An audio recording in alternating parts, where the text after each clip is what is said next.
Hello, everyone. Welcome back. We are going to be continuing our game development project tonight. Excuse me.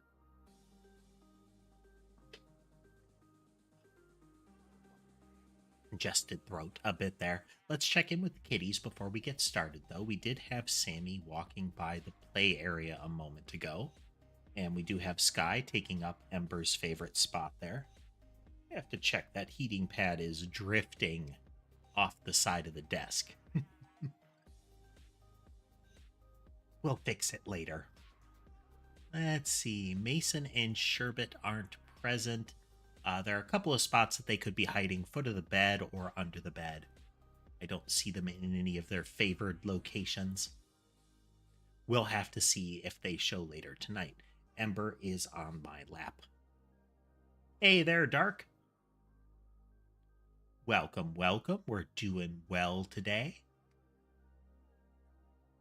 We are getting back into our code project, trying to do this every day. Camera 1 back into general position, I think.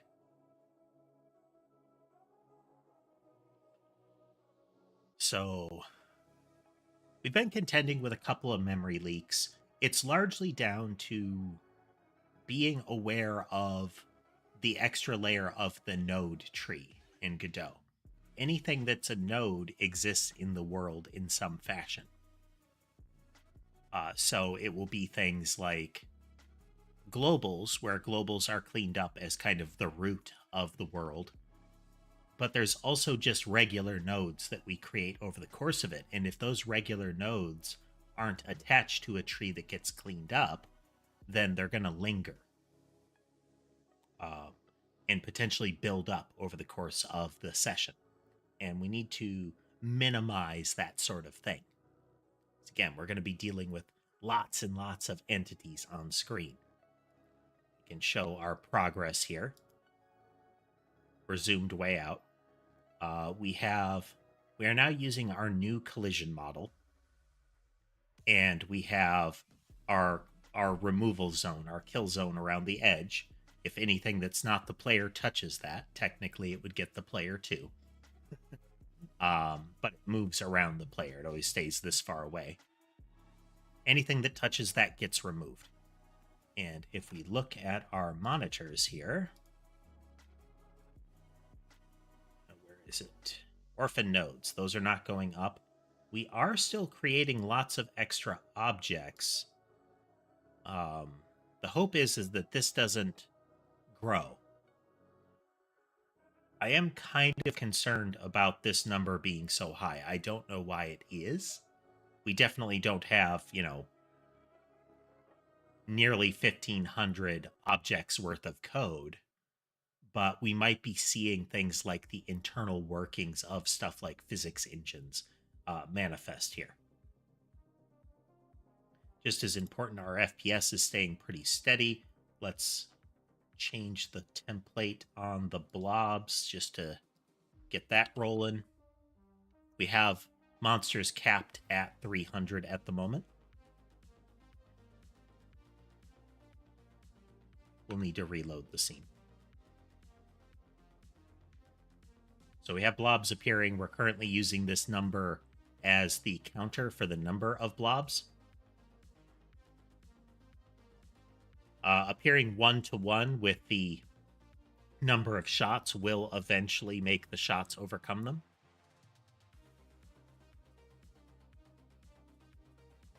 I mean, if you want to volunteer that kind of information, feel free. I mean, I would suggest against putting any sort of personally identifiable health information in the channel.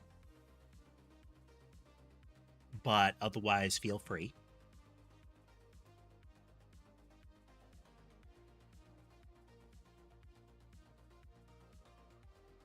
All right, let's speed up those blobs a bit.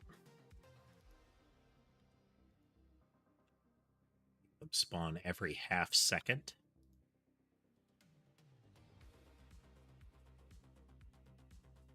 You know what? I'm gonna go 10 a second.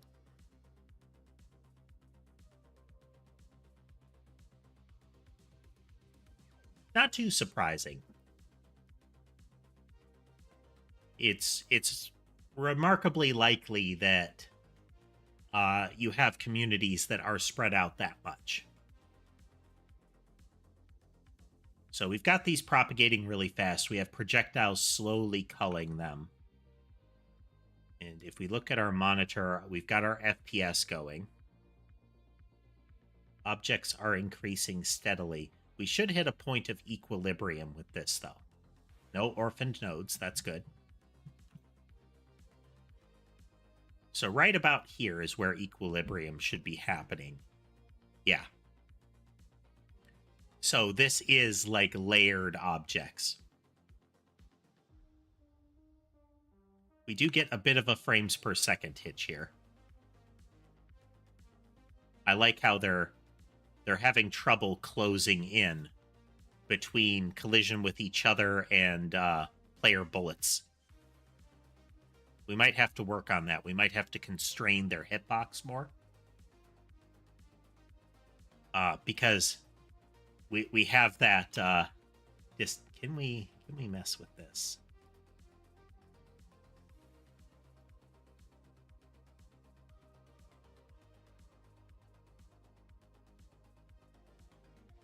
Will that actually change it? Oh, it does. Neat. Okay.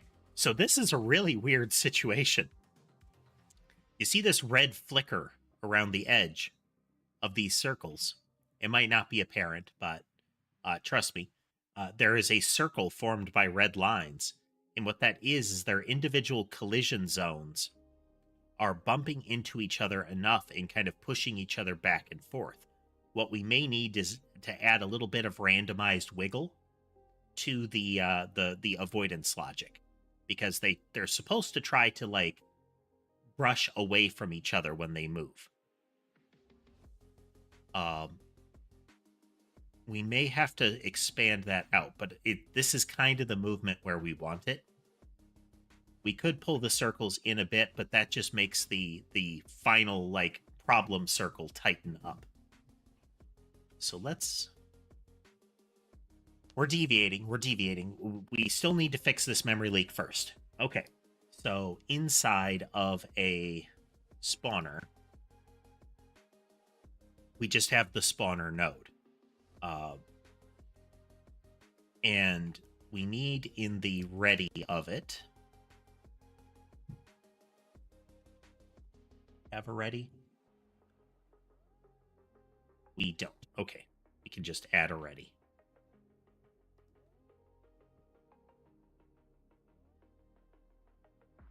Just go ready. Yes. So in the ready, hey there, Tyler. Welcome to the coding stream. Since this is the coding stream, there are the 3 different formats. So if you want to watch in wide form, you can do that as well.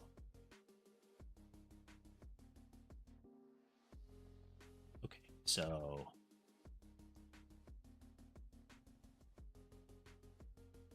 Sammy has switched places with Ember now.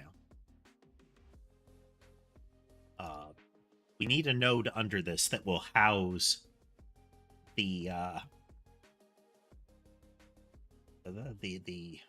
words and things. Position modifiers.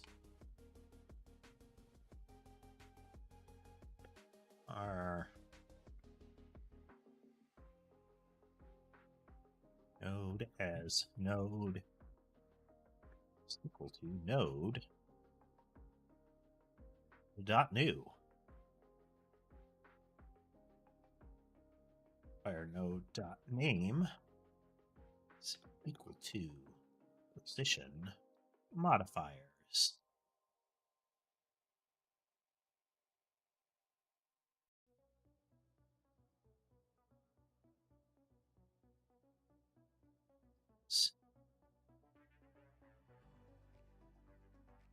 String is equal to, yes, hello, Sammy. I know.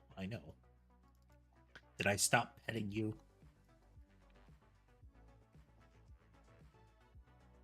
What time is it for me? It's about 10 after 4 in the evening. This is when I have access to the most bandwidth.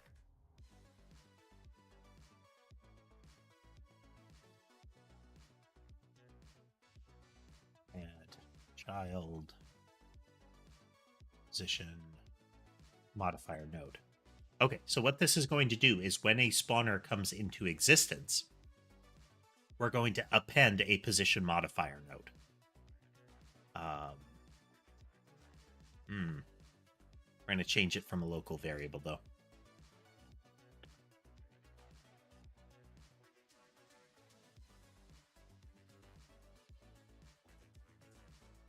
As a node.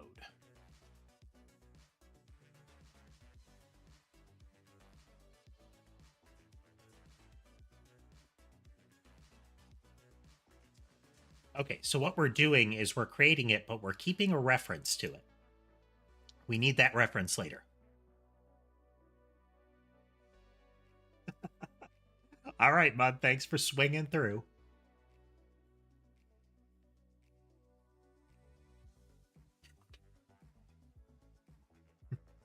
A brief but still appreciated strafing. Okay, so we have a position modifier node. And that should mean, okay, we already have all these position modifiers. We want to keep this node because we're going to want it later. So here we're going to go into the position modifiers, and we're going to do similar to this.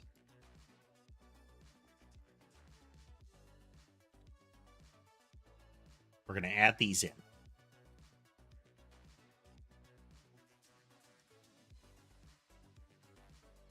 Pull this back a little bit. We're going to remove this queue free.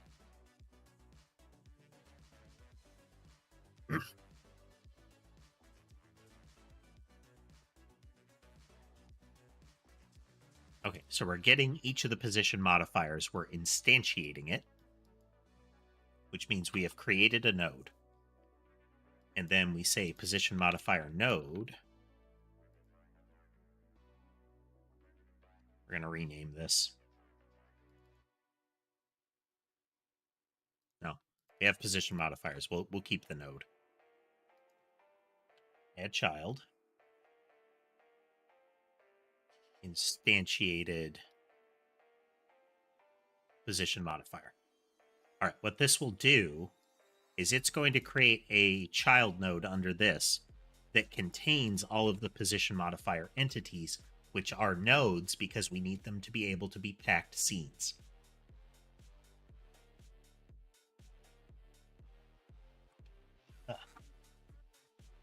Very congested throat today. So now we have a node that we can operate from, which means we don't need to instantiate these anymore.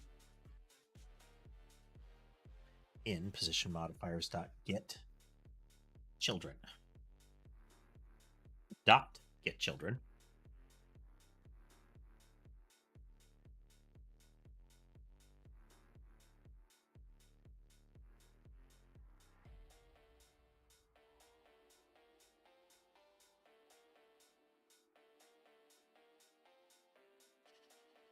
So we don't need to instantiate it anymore. We're just going to say position modifier, modify position. We don't need to queue free it. So this should work. Now all of these position modifiers are individual entities. But they're attached to the spawner node, which means I never need to free them. Once the spawner goes away, those position modifiers go away.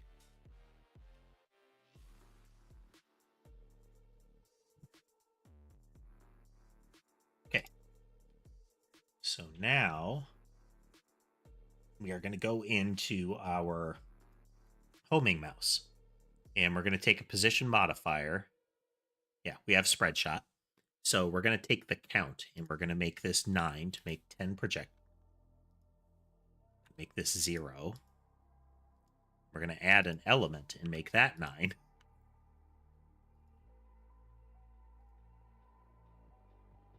Okay, so that's still flawed. We have some problem with our position modifier logic, which I believe is going to be a problem in Spreadshot. There's something that's wrong with how this is being handled.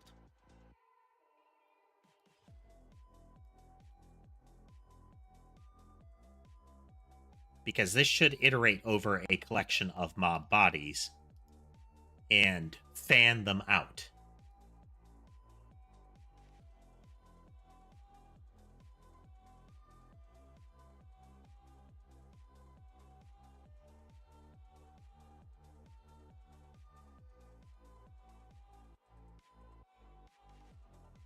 Okay, and we're using degrees to radians there. Okay. So it comes in, we have mob bodies. There are 10 mob bodies. These are the projectiles. Hello, Ember. Ember is now switching with Sammy. Hello, sweetheart.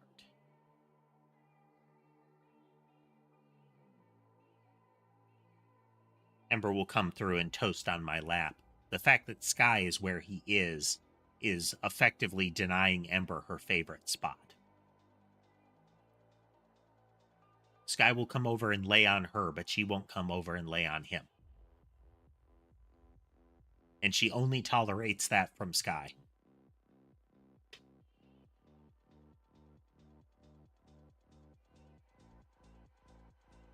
Microphone mute is misbehaving. Oh, I know why it is.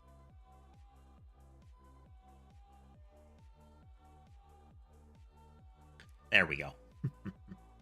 I had it running, and if it's running, it prevents me from altering the sound devices. Okay, there are... Let's close that up. There's 10 bodies, yeah. Which means the angle slice, since we're using a 360-degree spread, doesn't make a lot of sense. Oh, yes, because we need to fan it out a little differently. If we're spreading out and say we have 2 projectiles, we don't want them to go up and down. We want them to go at 45. So we're bumping the number out so that whenever possible, one projectile goes straight forward. It is the classic Spreadshot problem. You want odd numbers. You always want odd numbers.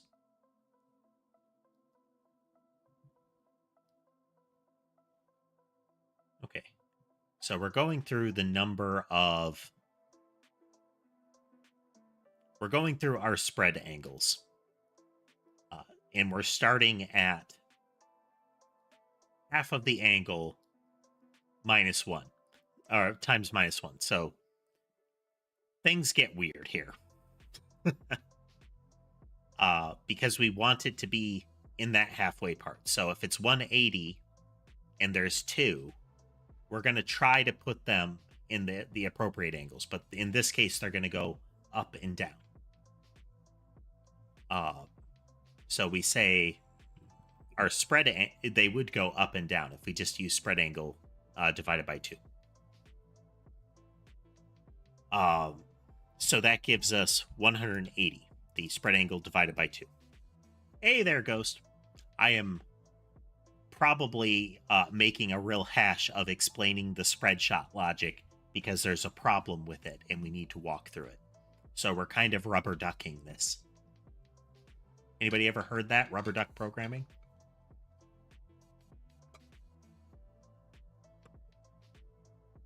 The gimmick being that when you're looking through your code to find a problem or to understand it, you go through it as if you're talking to something.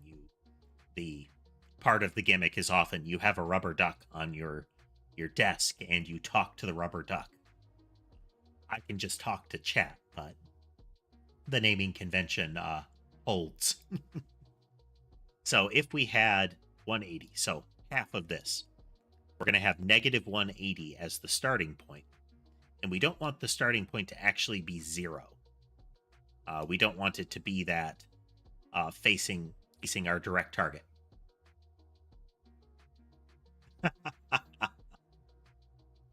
I tend to ramble on as well, Jank. I tend to ramble on. It can be a good way to figure out what you actually think, though.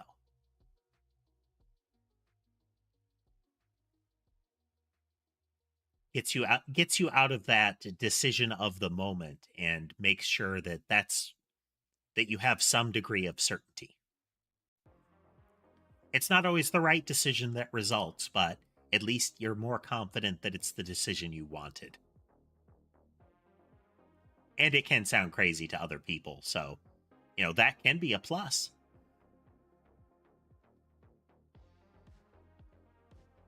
Okay, so we have 180. We're going to divide that by 2. So we have a 90 degree. We have negative 90. So that's going to be, from our facing, that's going to be straight up. And then we're going to move it forward 1. Oh, that doesn't seem right. Hey there, welcome.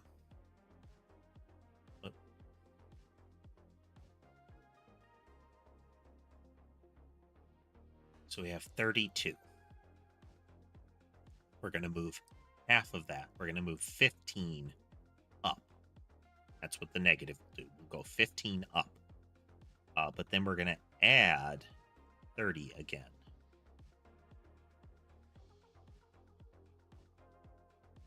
How does this work?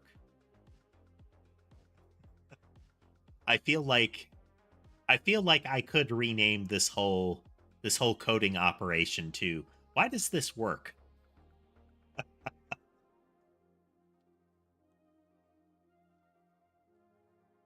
Okay, so we're moving by half spread angles.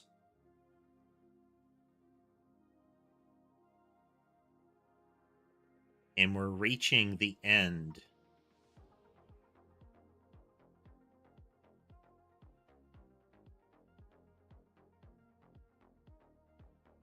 Oh.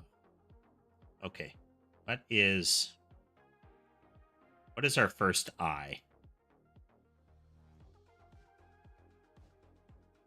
Negative 147. That doesn't seem right. Because angles... Oh, okay. Spread angle. Oh, okay. I was thinking of it wrong. I'm thinking of it wrong. We're making a game. We're making a game. This is zoomed way out, but it's a survivor style game. So enemies will converge from the edges of the screen, and you accumulate various weapons that fire at intervals to remove the enemies, and you want to hold out as long as possible.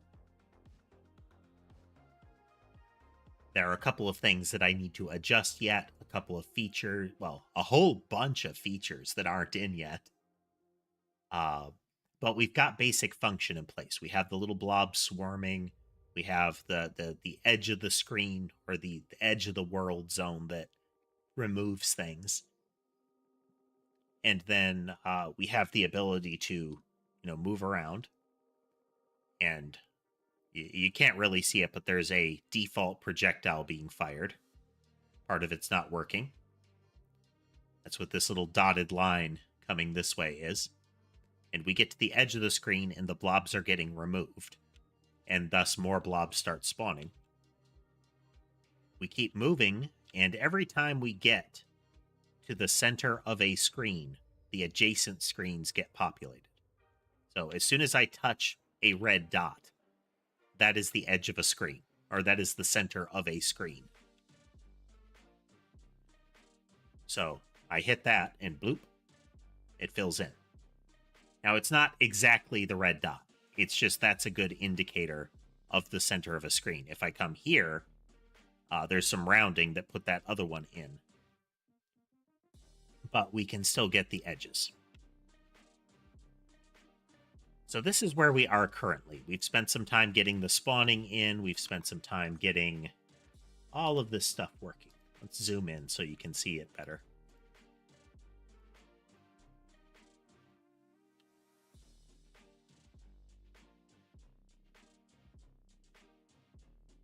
The little blue circles are debugging stuff. Yeah. One projectile spawns properly. The other 9 do not, that's a problem.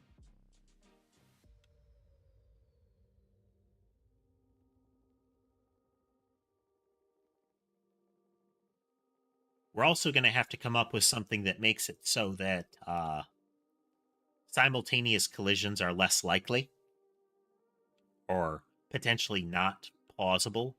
So that if, say, there's 9 projectiles in this little mouse ball there, if a blob touches it and would be removed, then it shouldn't remove all of those projectiles. It should only remove the number necessary to get rid of the blob. So I may have to do a check in the code that says do nothing if I don't have a target to hit, which should be straightforward.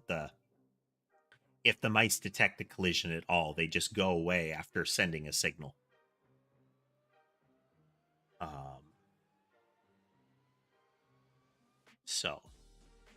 So we have 10 bodies. We are taking the half of the spread angle, or taking the spread angle divided by number of bodies plus 1. That is our slice. So we start with our spread angle. We divide it by 2. So in this case, we have 180. We have negative 180. And then we have negative 90. That's where we're going to start. So we're starting like straight up.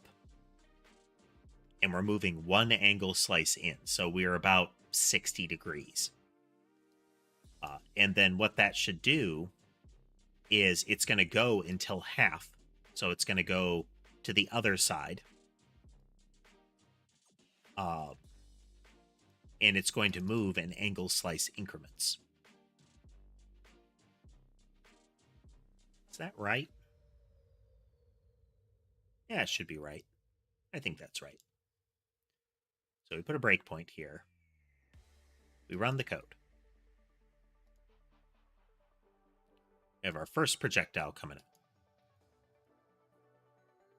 We have our angle slice, so we're going to run until here. So now we should have angles to use. Yeah. So we can see it firing at negative 147, and it should end at about... that doesn't seem right. Our fan is a little off. So... Oh, no. Okay. That might be...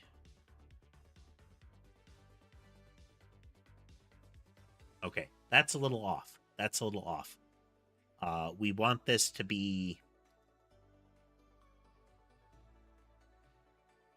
We want that to be the last one. So I think this needs to be minus angle slice. So it looks like it's inclusive, which we don't necessarily want.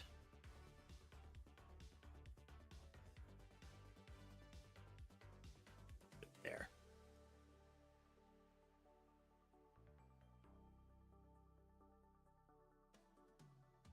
Should have an angles to use. There we go.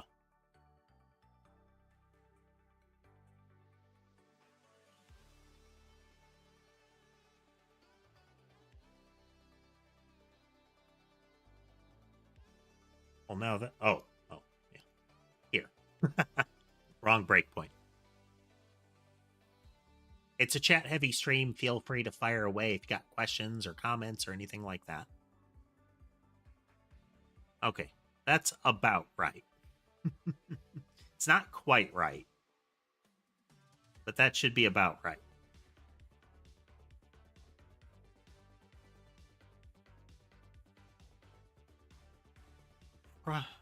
Oh, but these are integers. They shouldn't be integers.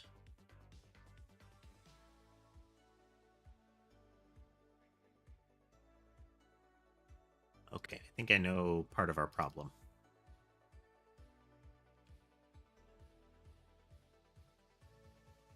We're going to force body count to be a float. You have to watch out. So far, Godot will make assumptions. If you divide a float by an integer, it assumes that you want an integer, as opposed to you wanting a float, since In a lot of languages, it will take whatever you're storing it to, or it will take uh, whatever one of the objects is. If you divide an integer by a float, you get a float. If a float is involved, then you get one because it's a fraction. But that's not how we go here. This is weird. Why would this be?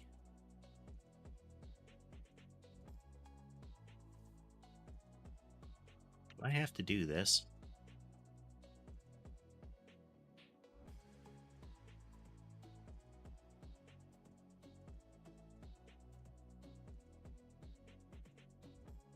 That doesn't make sense.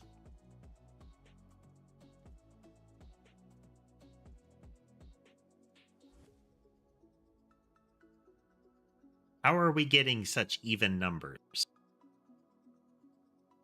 Because we start with 32.727.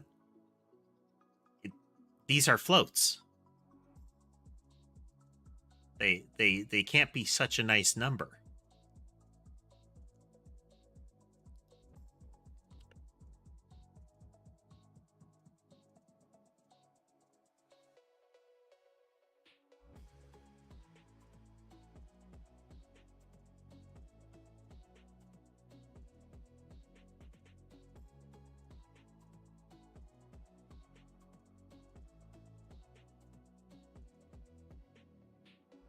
Those are I.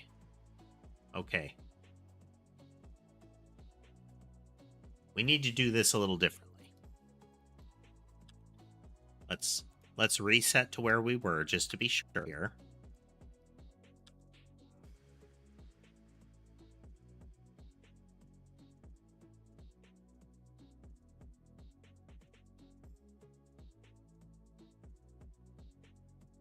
Okay, so we don't want I to actually be these angle slices.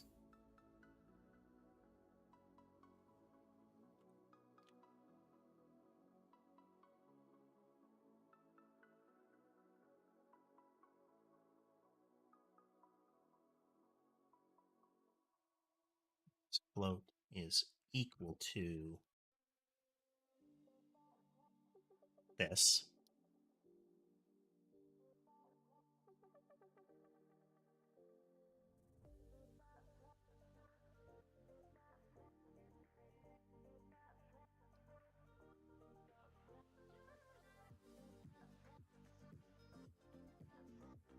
We don't actually need the end angle.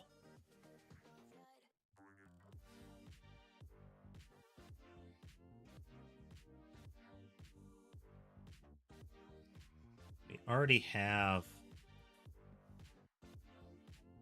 Where do we get angle slice? There we go. We already have angle slice. Hey there, barbed wire. Good to see you again. We're doing math.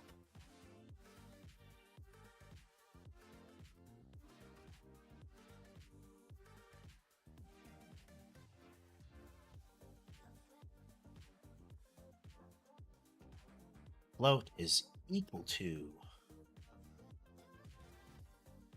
starting angle plus I times angle slice.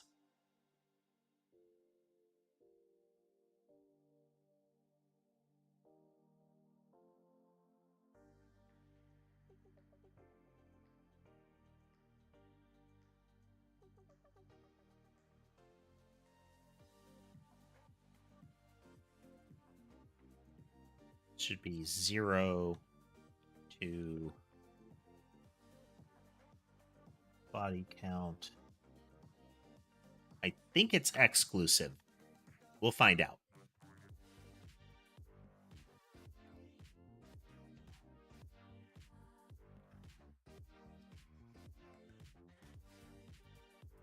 Okay, there are 10 elements in the array. Oops.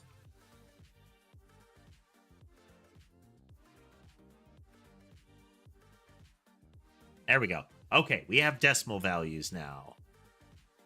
Ah, excellent. our angles were off before because what I have just discovered, and I probably could have found this if I read more into the basic iterators, but this produces ints and only ints, numbers without decimals. Because of that, I wasn't able to convert that into a float in the rest of the logic. It always ended up being an integer, so it was truncating values at every step. Okay. Then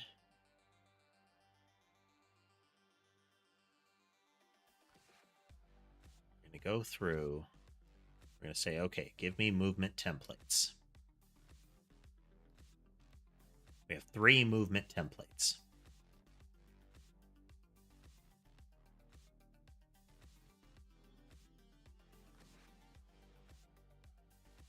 We have our body to adjust.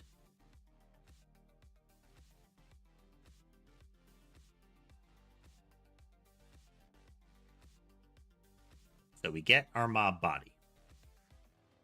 We get our movement template.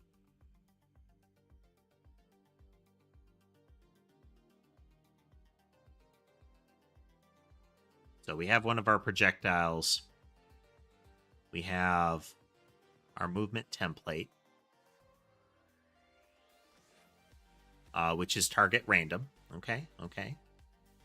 We get our target, and target is its random direction, or it should be generally. It has no object. It wants to go in that direction. So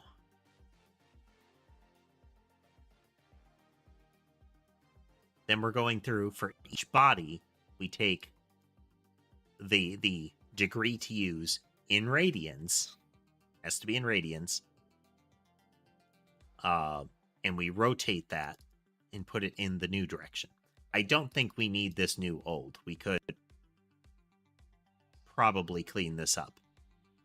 But it does save us one layer.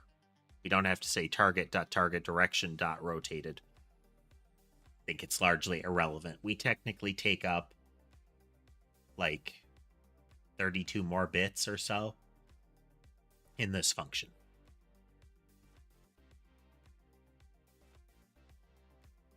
So then we go in and we set the target, which goes in and says, okay, I have set target. And we're going to iterate over that.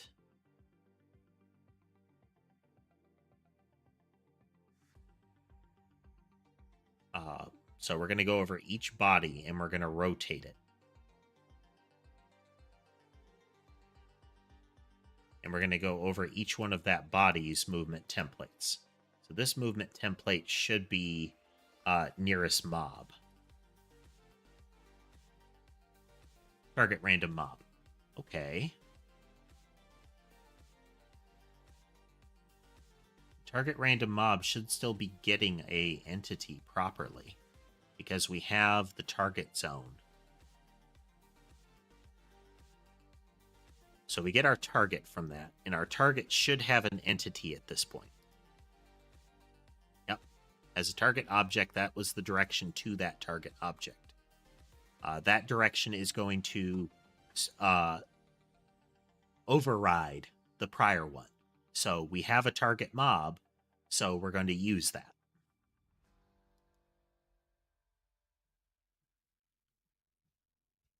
So we're going to rotate our direction into new direction and old direction.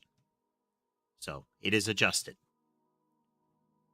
And then we set our target equal to the new direction, or the new direction of it, and we run that. We unpause.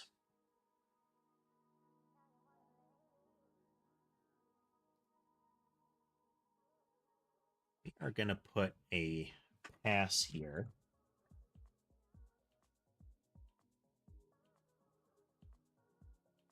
Okay.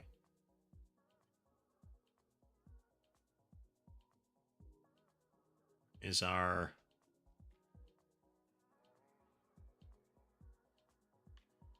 mob bodies.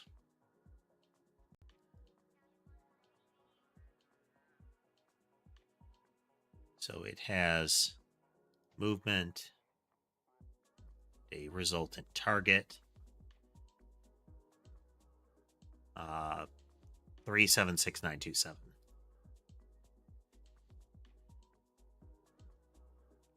They all still have the same movement.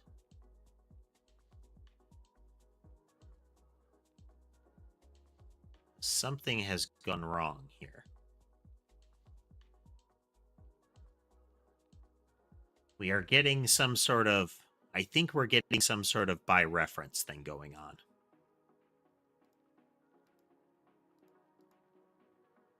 So we're going to look at mob bodies each time we get to this.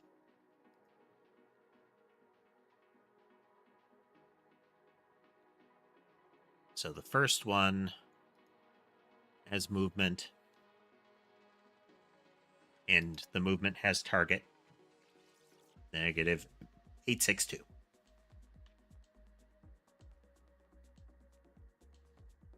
Go again. This one has movement and a target, which is the same thing. This is not surprising. All of them had the same target generated, and it's been shared with them. But we want to look at the other one has been rotated. It shouldn't be 862. But it is. It has been... No, wait. Let's do one more.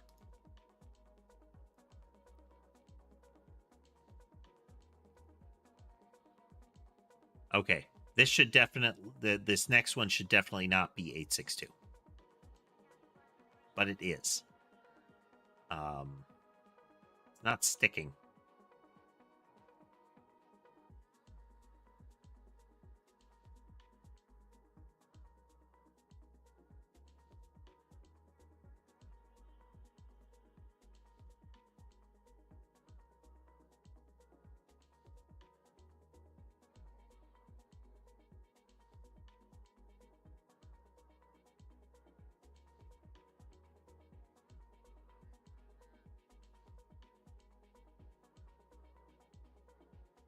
Look into our spawner. Do we have any...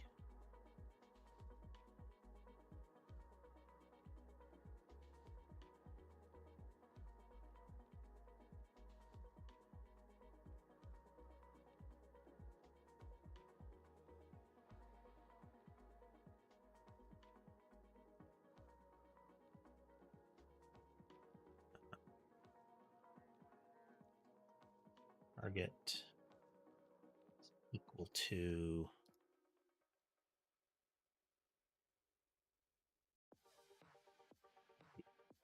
There might be a way to do a copy action on these, but...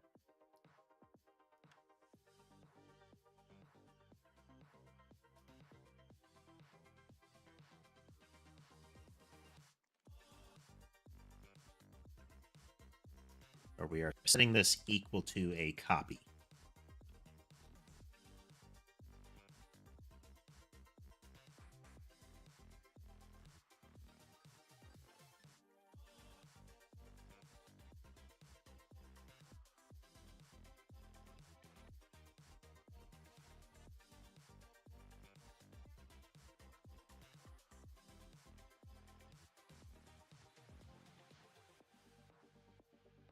In this, we're iterating over them, and we're appending the movement templates. Create them, we append them, we create a movement object on the mob body. So mob body has movement templates each time. Then for each mob body, for the first one, we calculate the target. We get a copy of that target. We take that target and we shove it into the movement target of each subsequent entity. So they all have a copy of the target.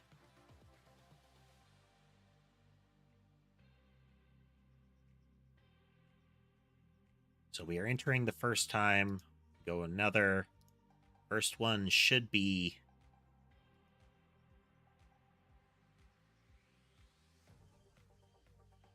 86 or 679, negative 679.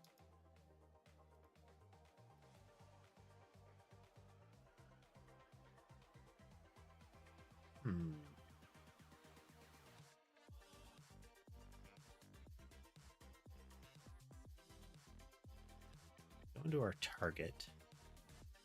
If we set the target, we just populate it.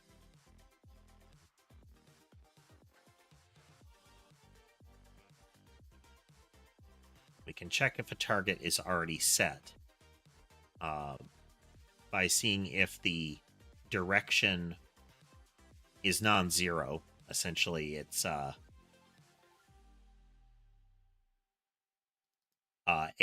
vector return is effectively its value is 0 if it's 0 0, and if it doesn't if a vector is 0 0, it is effectively not a vector in this case. It is not giving us a direction and magnitude anymore.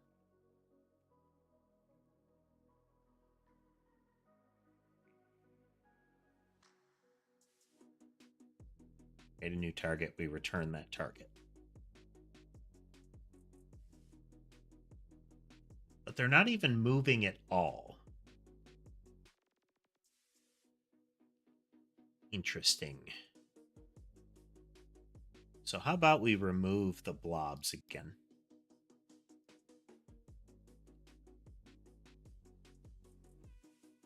So this removes the blobs from the equation. And we want movement move.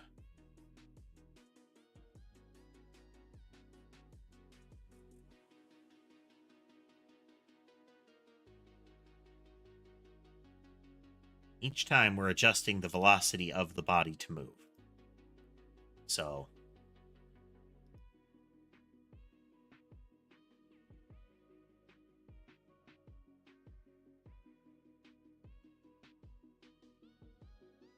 we come in, the vector is 0. We're going to go over, this is random direction. Hey there. That was random direction, which now should get us a difference on body to move. Its velocity is still 0 0. It's weird.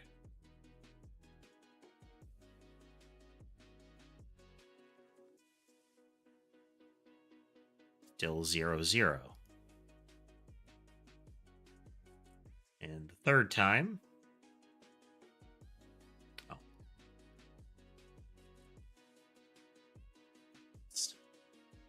Okay.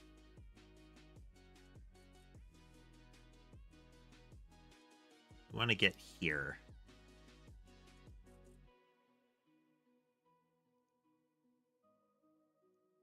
Doesn't change. Okay. Therein lies part of our problem. So the subsequent templates aren't doing anything. So let's zoom back in so we can see what I'm talking about.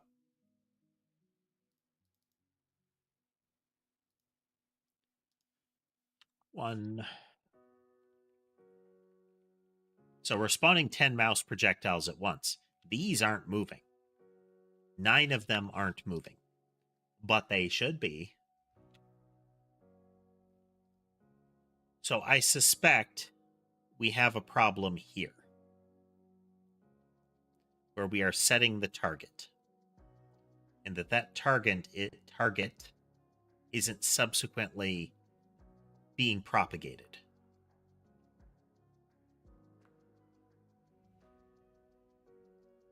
So we're going to go in and we're going to get our mob body 0.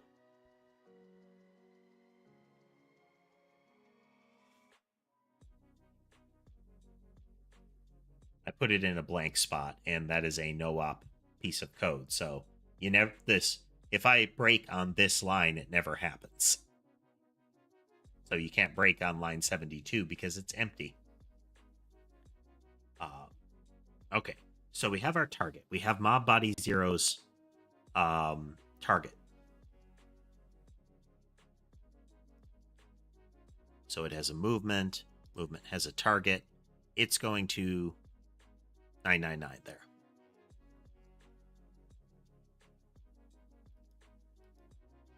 So then mob bodies 1 should now have the same target. Yep, it does. So they all have the same target.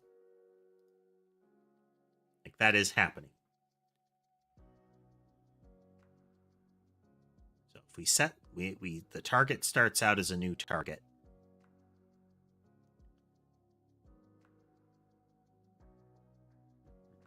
Well, thanks for swinging through, barbed wire. Glad you could be in again. Created our node. We add that. We have create the node.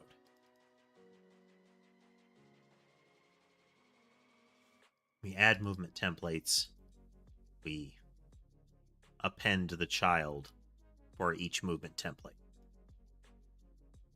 For calculate target, we go through each movement template and we calculate the target by passing in the existing target and body to move. So we go here.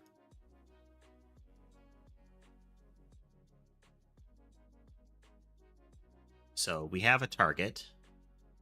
We have an empty target. This is the first one. So now we get a new target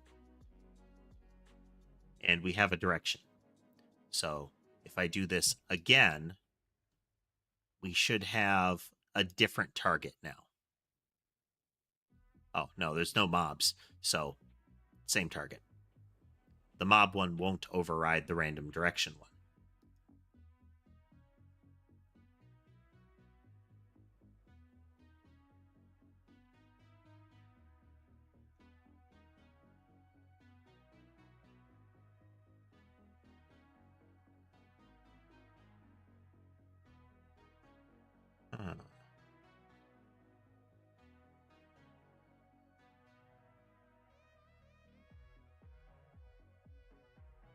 Don't. We call move on them. And then a movement template.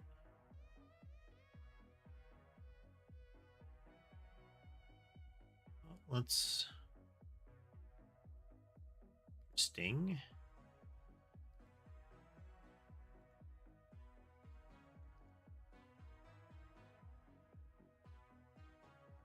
That's what's happening. They're not intrinsically calculating the target after we have set the movement target.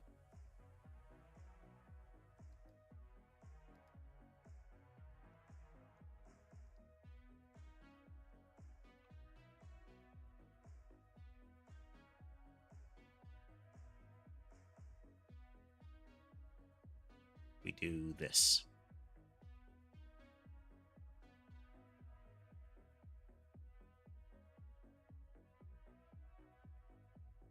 Okay, they're spreading randomly though. That's not quite right. Let's get the blobs in there to be sure.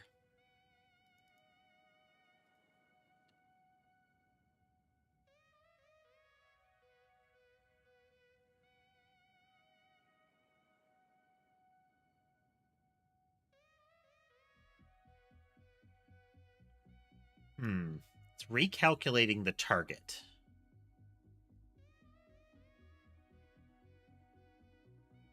If I do move straight line, it just respects the target. If I do... Is it moving targeting? You do random direction. Oh.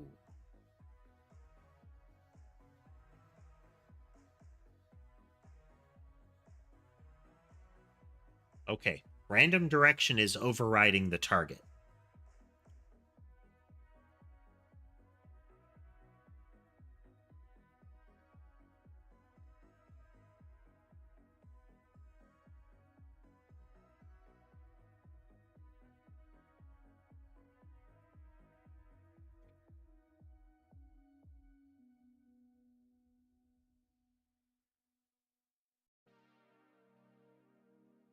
So the reason this is happening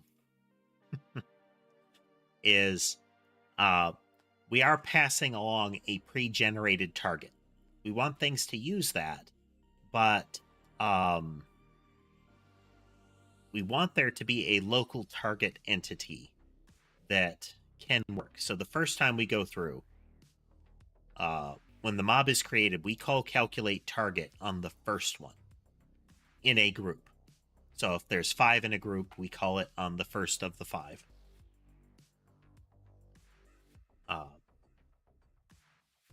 And that one can generate a target. It should generate some kind of target. So subsequently, we then pass that target into the next ones. But target random direction receives that when it's calculating its own target and says, well, my target isn't set. So I am going to set my local target and use that. And I'm going to return that. But we don't want it to override that target. It has been given one. So each one should have the same target as the new one. So if we go into a movement template, like the default, we have set target.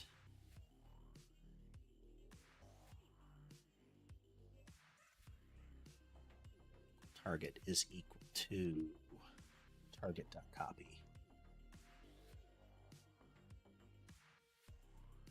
Okay, we need to be calling set target on them.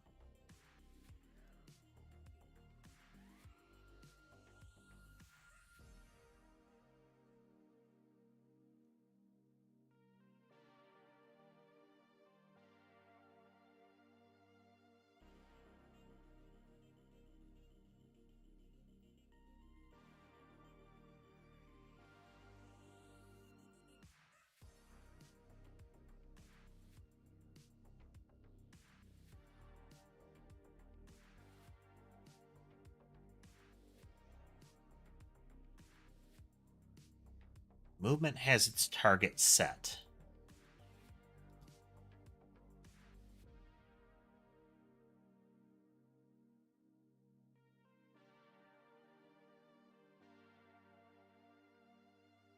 Ooh. We're getting into a code flow perspective here. So we don't want this calculating target. It has a target. So we don't want it recalculating it. We want this to propagate down.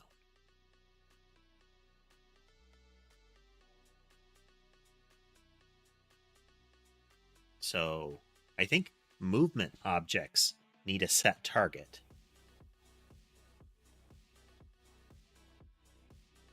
Target and then movement.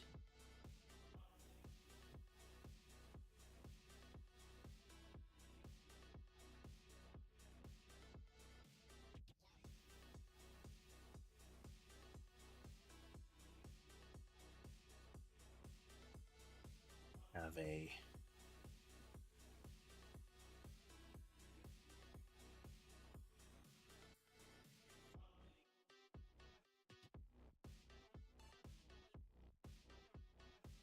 okay.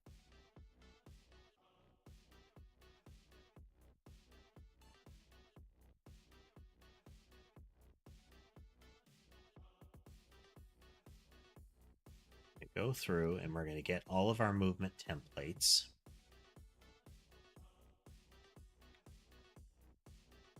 And we're not going to call move, we're going to call set target.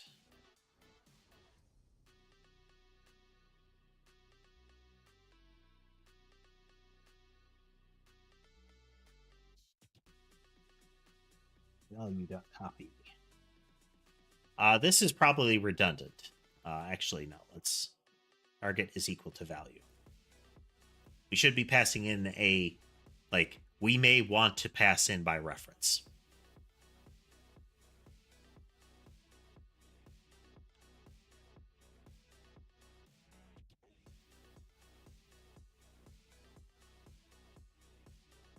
There we go.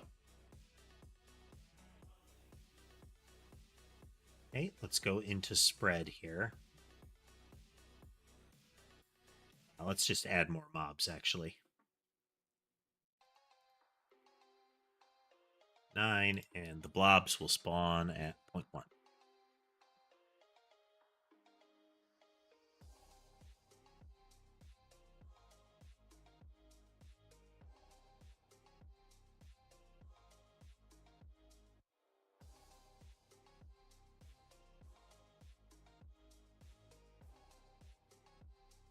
So you can see each individual one isn't homing on a target.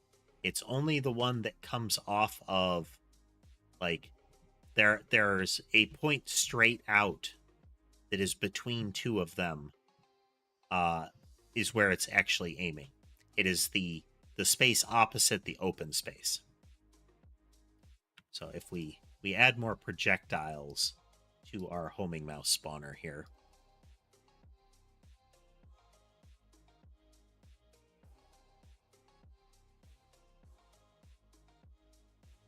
and it's opposite that gap. So let's potentially make it easier.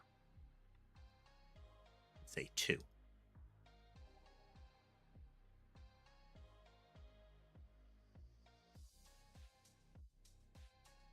So only the one that's firing off at like the lower part of the T is the one that's targeted.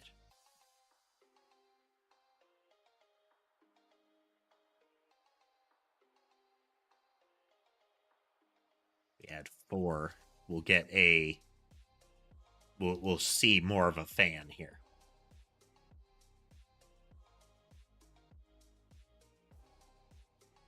It's spreading so wide because the default spread is 360.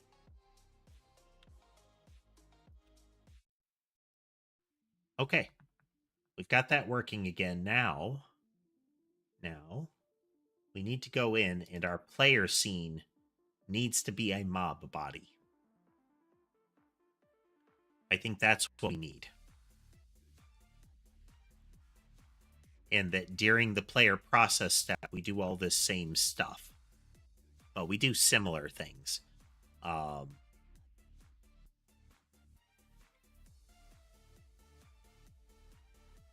going to need, like, a state machine in this as well.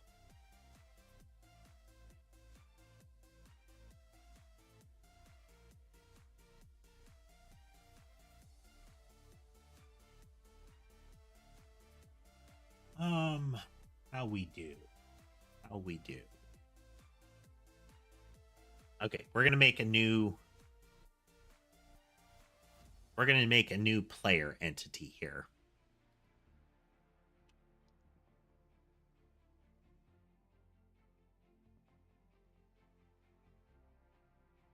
Targeting anymore, position, movement.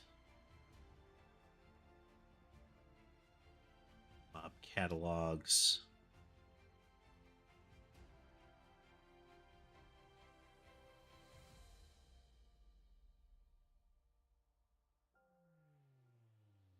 There we go. Mobs.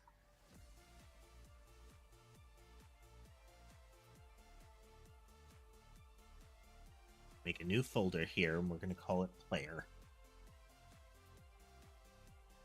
This will actually help us for multiplayer, I think. Because, well, if we ever do that, making the player a mob, making the player an individual entity, well, not a singleton, essentially, not a unique entity, means that we could spawn multiple of them. And if we make a movement logic, a movement template on it that says this is how you move, that gives us the opportunity to wire that movement into something else. So say the local player has a logic that says, I follow the input on my client. And then those inputs are broadcast up to, say, like a server. Then the other players, the local copies of the remote players, their movement logic is, server, give me positions only. Like, I don't send input. That could be cool. Okay. So we have player, and we are going to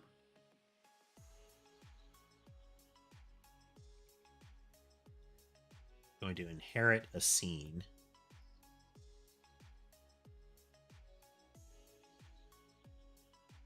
And we are going to save this scene as resources, mob, player.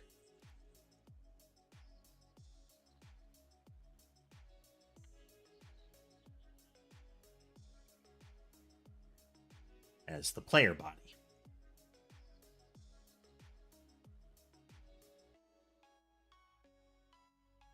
So player body has all these parts now. Then we don't want the actual mob body. We are going to disconnect you, and we're going to connect another, which is an extension of mob body.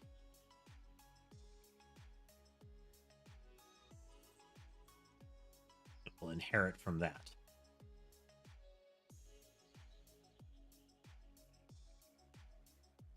It is a special class. It is a player. But it is still also a mob body. Follows all the same rules. For the time being, its process will be different. Say we look at blobs. Blobs have their interface. They have their targetable position, hurtable hurt. Yeah. Let's just take all of this, which is largely the same for the player.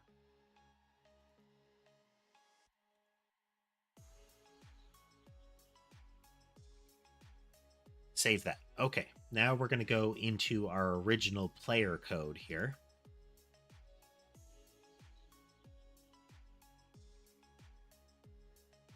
That never needed to be... was never needed to be exported.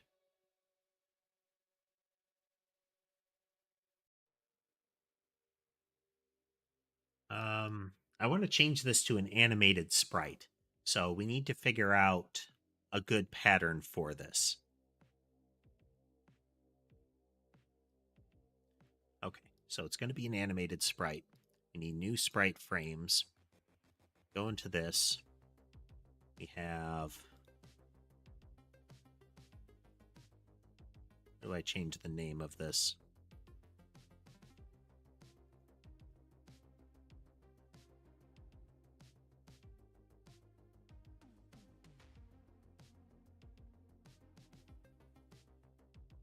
We're gonna add some stuff first. So we have resources.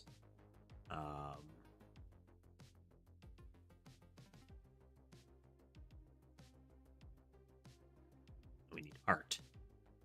The Nyanite itself, we're gonna open that, and they are 16 by 16. So we're gonna add you those 6 frames. There's our idle animation. 6 frames a second there.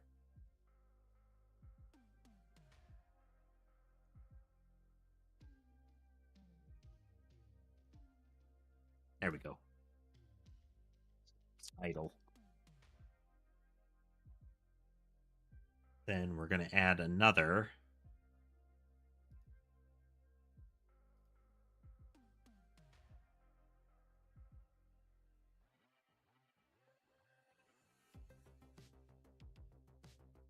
Call it walking.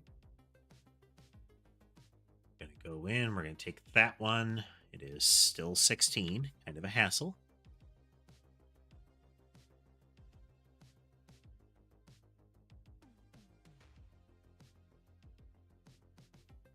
Yep.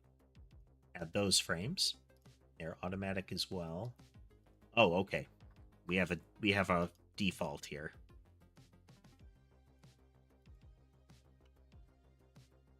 Okay. So then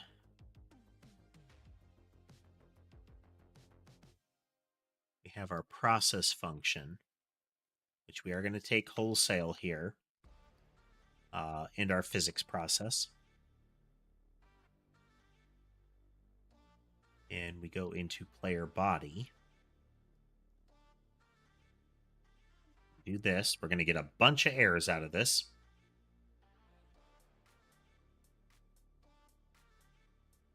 So we have a velocity that we have set.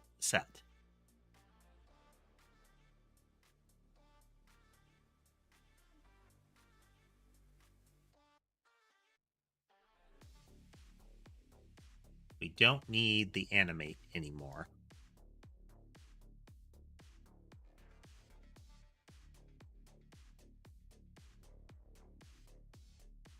Velocity is equal to vector 2.0. Very explicit.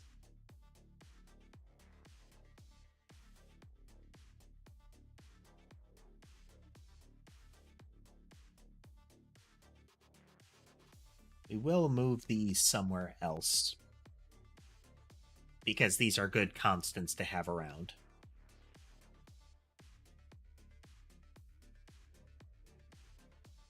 No, wait.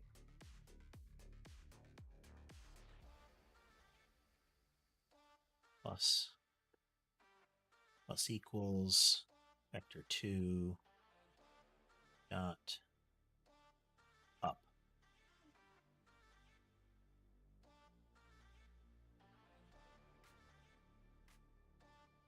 Down.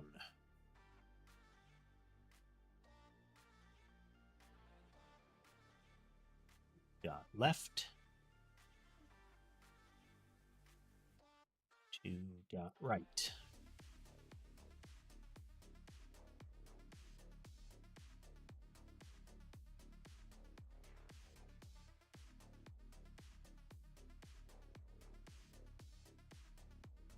Okay, well that simplifies it.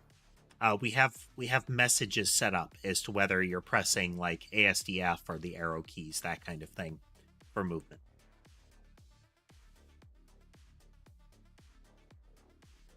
A velocity is equal to velocity normalized.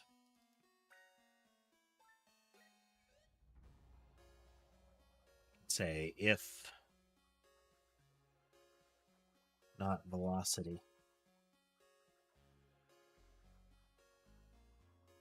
Yeah.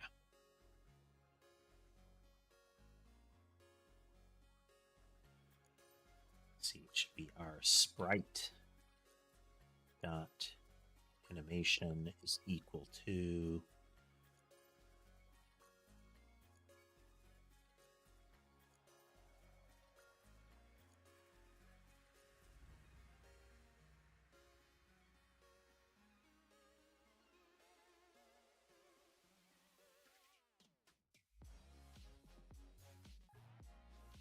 animation is a string name.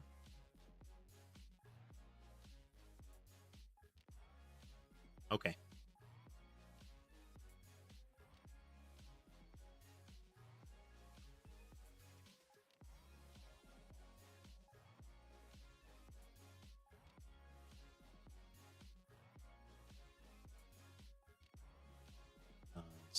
Animation idle to idle.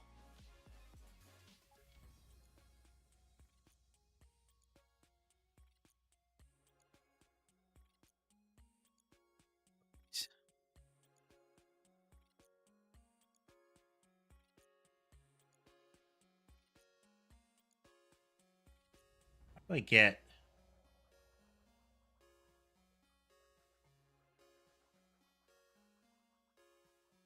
frames?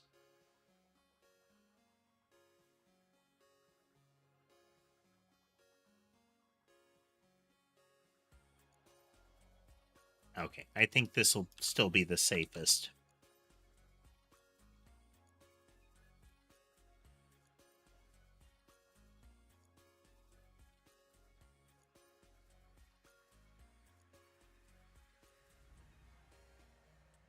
Then we're going to set an animation idle.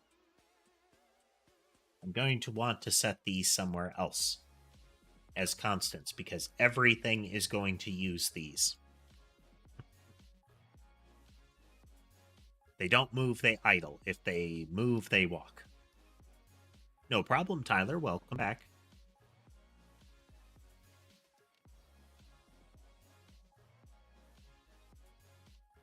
Animation. Walking.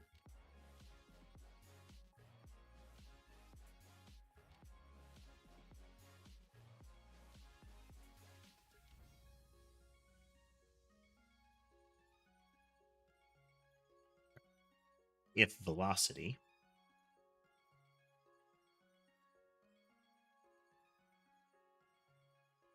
Right dot.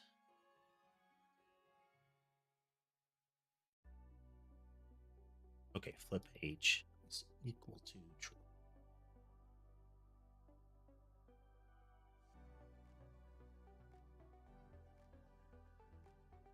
I think there's a syntax for else if. We're getting there, Tyler. We are currently converting the player over to the new mob body pattern. So we're going to be creating a space for the player to exist in, and we're going to be adding the player to that at the beginning of the game. It's if.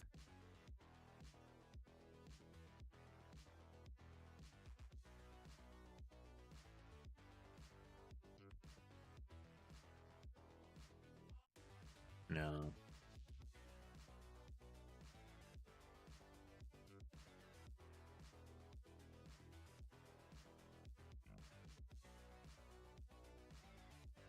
I get the idea of animated short, but I don't know what the prior two words imply. If. There we go.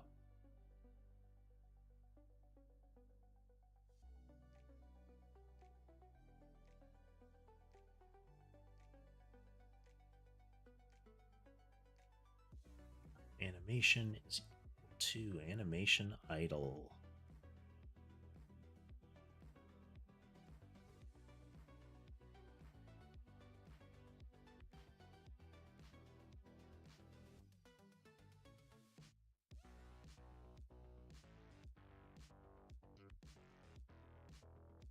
If velocity.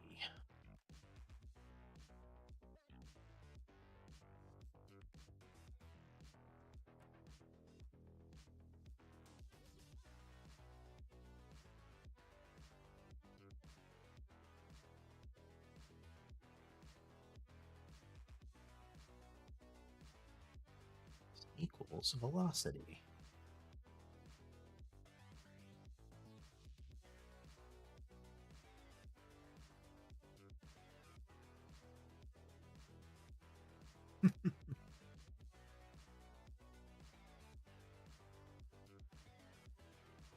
Oh, there's a section for videos if you want to put it there.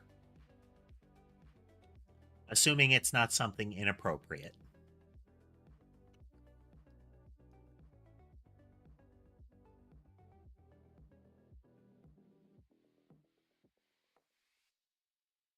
Okay, this thing is moving of its own accord currently. So for the time being, we're going to go into our game scene. We are going to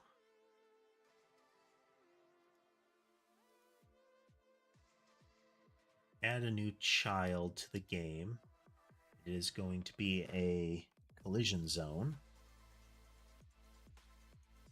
We're going to name it Player Collision Zone.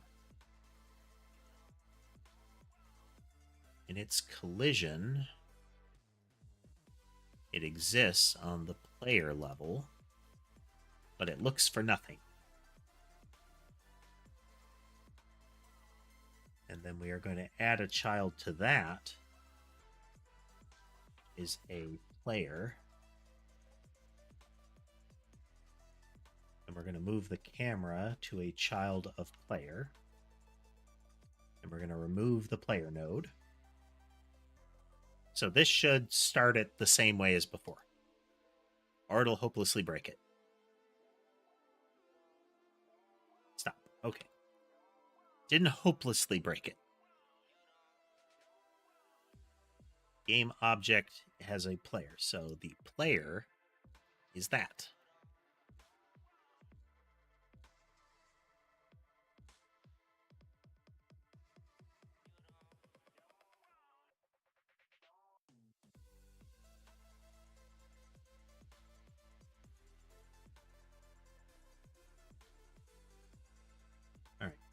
Why does the player not have a sprite?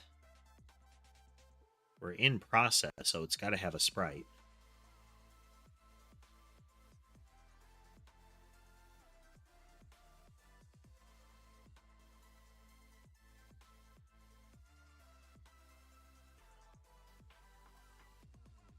I'll have to take a look at that later, Tyler.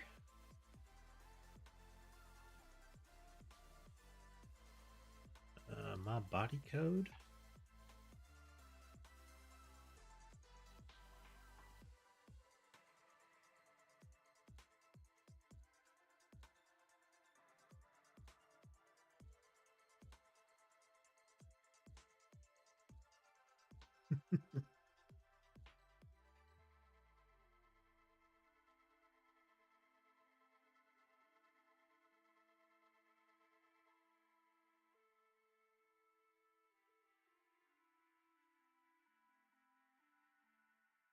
Has sprite, and it has raycasts.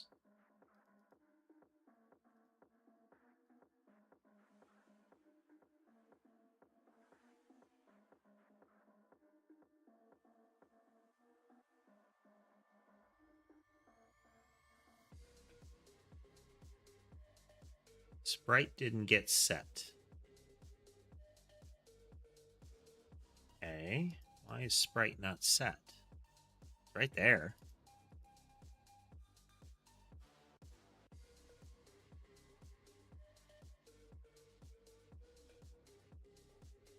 Wait, debugger.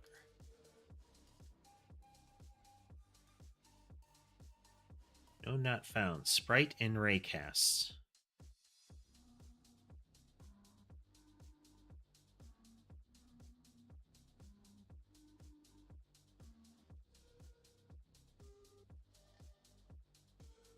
All right, let's add it after.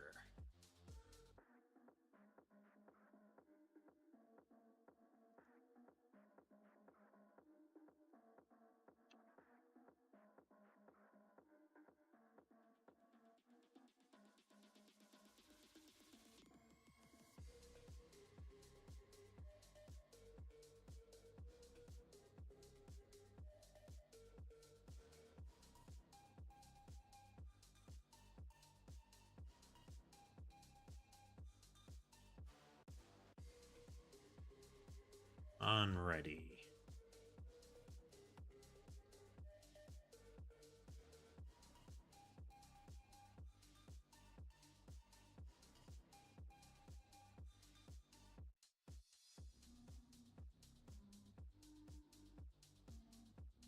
We'll reorganize that later.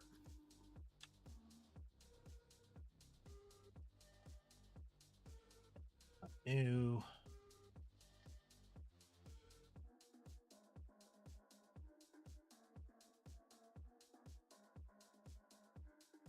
Player collision zone. You need to add that as an export.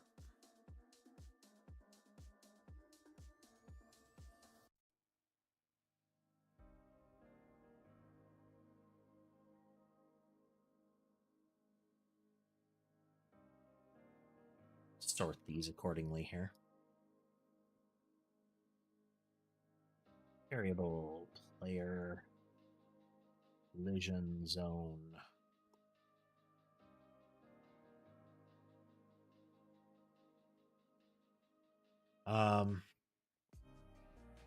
We could intrinsically set these as on readies,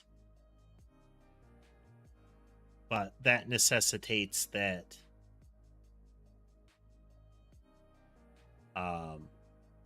we have their value. So we're still gonna manually set them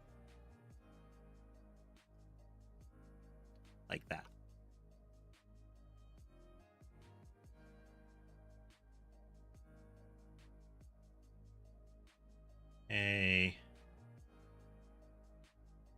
So we're gonna create a player object. Say player collision zone dot add child player.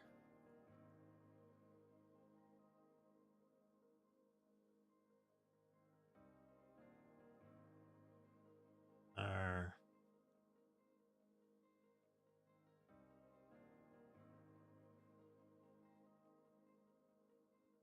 New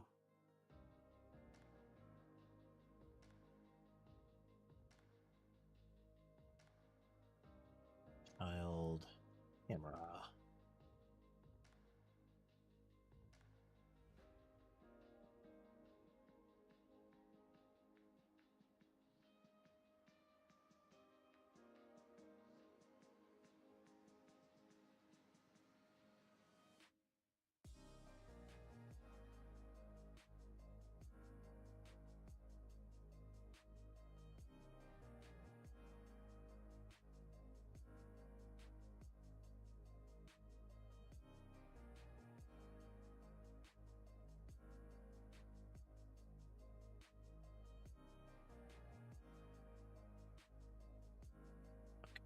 We're gonna try this again.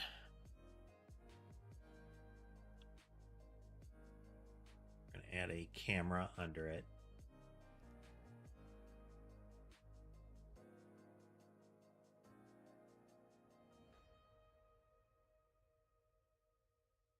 And we're gonna do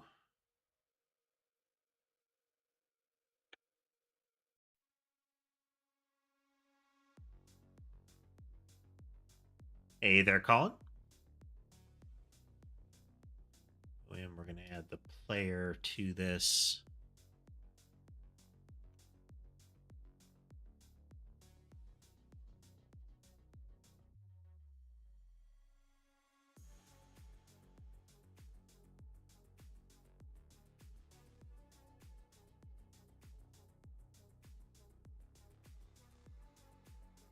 Okay, we are going to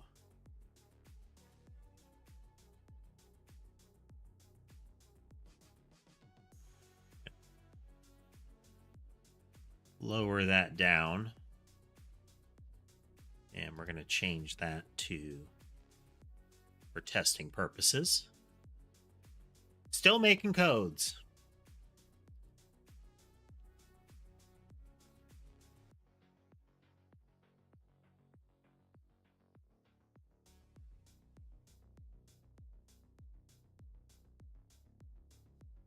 Trying to get a bunch of them together here so we can verify. Yep, collision is still working.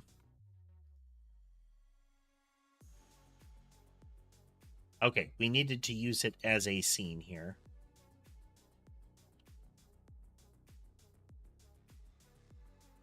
Instantiating the player would make it different.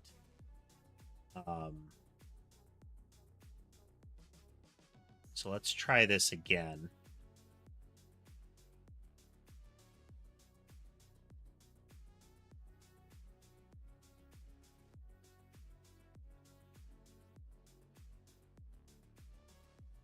So we're gonna try to instantiate the player in ready.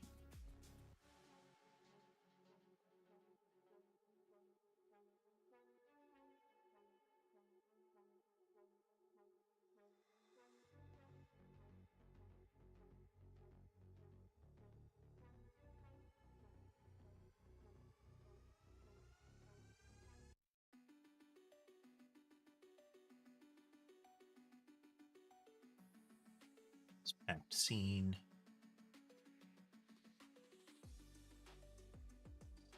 And we go into our game, and we should be able to go into player body.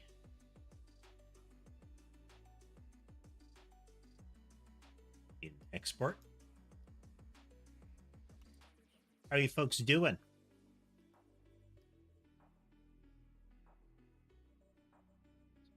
Player body, and we put it as the player scene. So player is equal to player scene. Should be player body dot, but still. Instantiate. Player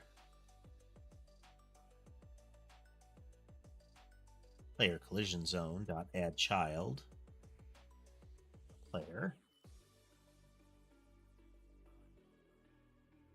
and then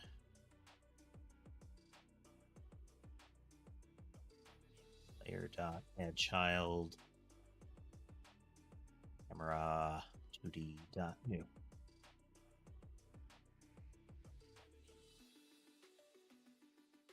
Oh, welcome, folks. Hope you're having a good day. Yeah. I am pleased. Okay, that was the flaw, is that we had to instantiate the entity, which I think we're going to be able to do some more with that. Okay. So the reason that spawner get spawner might be having problems is that monster catalog, monster blob. So what we want is, where is it?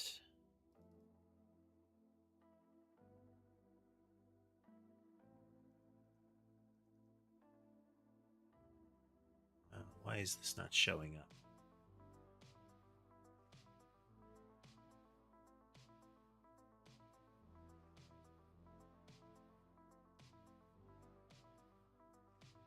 Yes, we're building a game, Irvin. This is a survivor-style game. We're still very early in the process.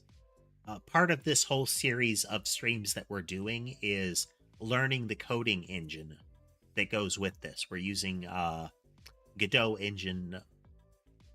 It's a Godot engine 4 version.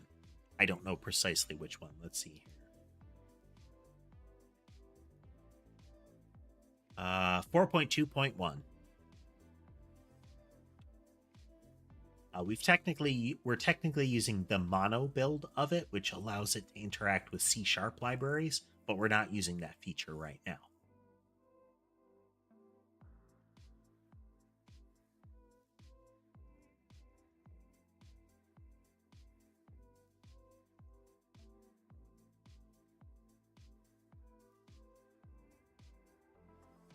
Weird.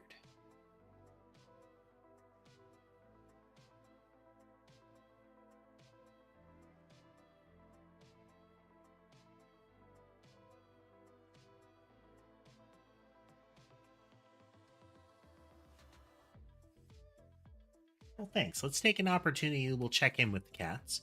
That cat, is it Mila or Milla? But that cat is Ember. The big fluffy one with the white stripe on his back is Sky. Then the two on the bed, one on a blanket and then on a pillow, are Mason and Sammy, respectively. And then in the little tree by a window, in the little house on it, is Sherbet. They are my 5 cats.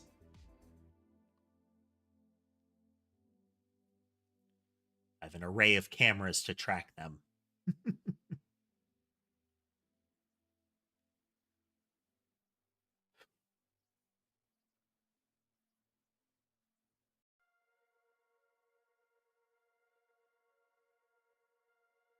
Okay, so these templates are used to spawn them.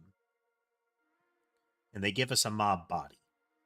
Long term, we're going to need to set it up so spawners can be instantiated temporarily and just spit out an entity. Could we use a mob factory for that?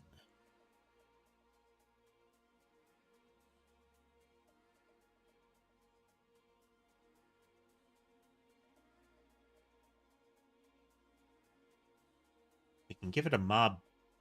We can give it a mob template, and it'll spit out a mob body.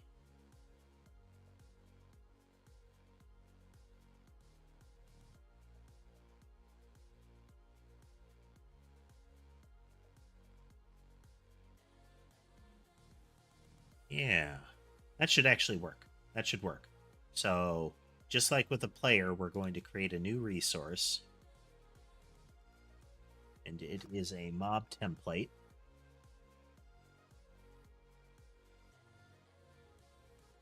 It'll be the player.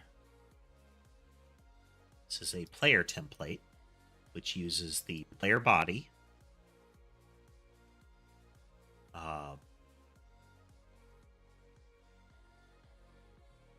Pool type is...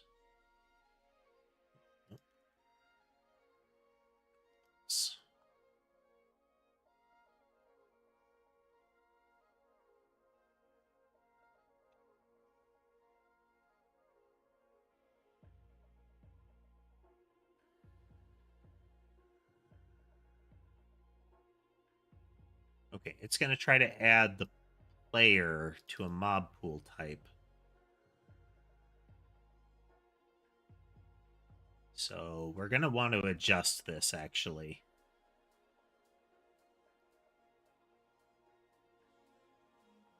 I really wish I could set this to something else. Can I?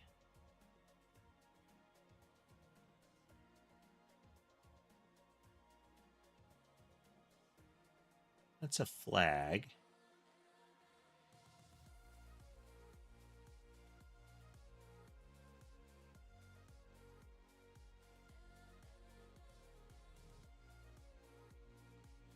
Look at our constants.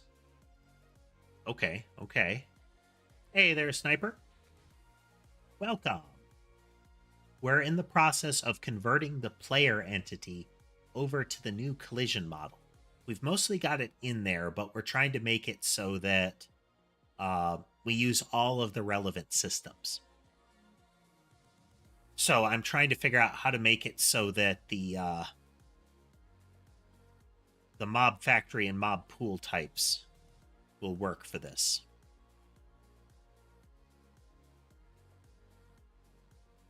And I think I should be using this. I think I should be using this. This pattern. But...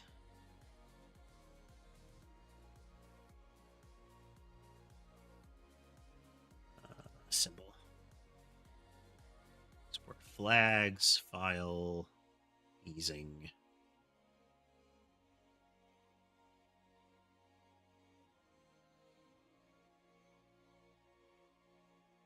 Okay.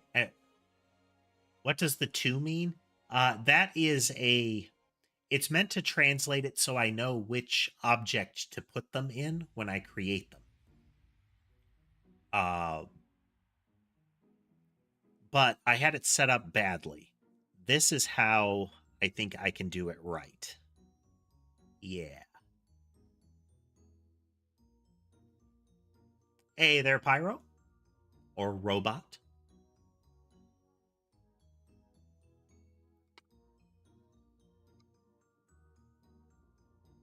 So we should be able to do an export enum in the same way. So if I go into my mob template code, I can do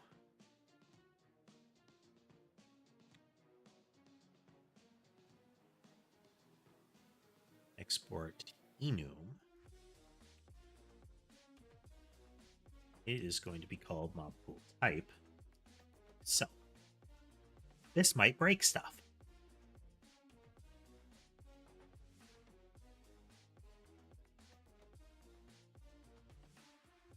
It is a player bullet. Ah, yeah. I like this.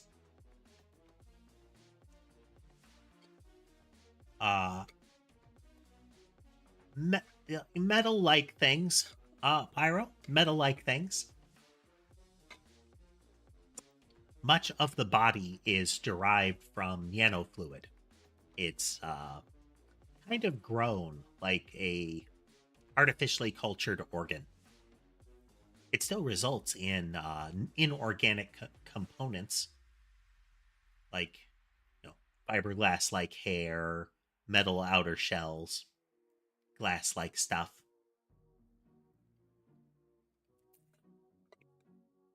It's a very specialized manufacturing process. Yeah, yeah. I like that. I like this a lot.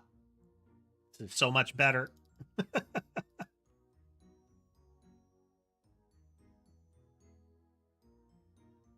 Well, here. I always like the opportunity. It's fun to show off.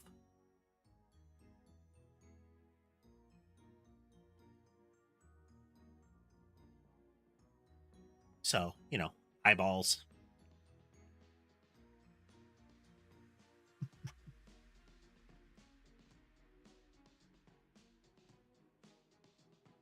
The Nano core.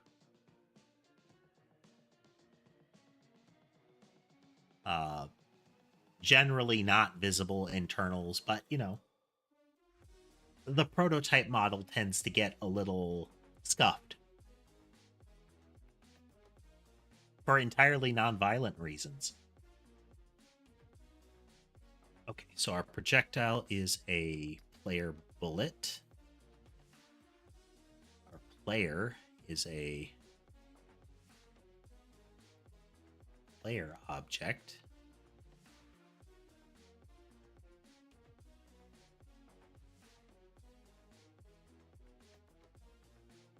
Then our blob is a enemy object, and it avoids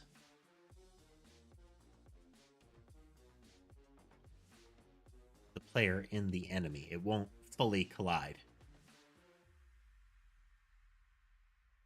Because people find cat ears cute. And it's important for a product to be cute and approachable.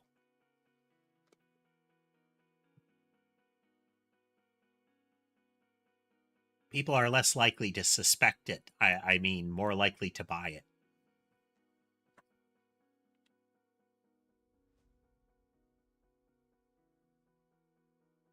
Okay, so we have these in place. So now we're going to go into our mob factory. And we're going to go in, and we're going to add our mob pool type, which is in global nodes right now. I don't want it there eventually, but it is for now. Exactly, task. Foolproof marketing.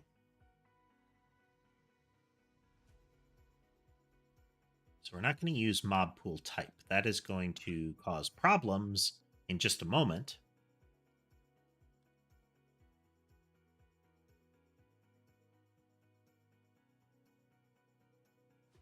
But our constants file should have what we need.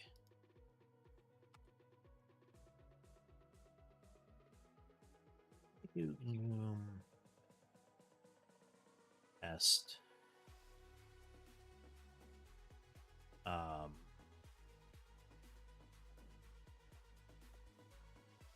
X is equal to X. Okay, thought so.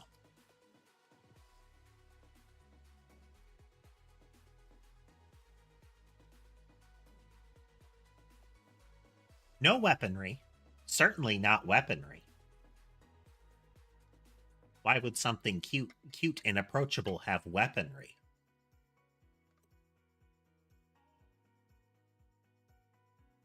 Seems entirely unnecessary and potentially a violation of product laws.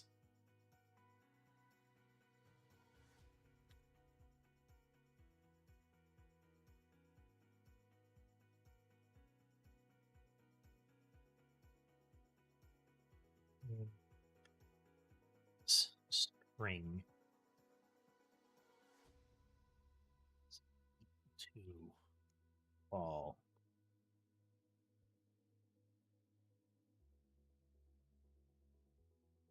player enemy object bullet.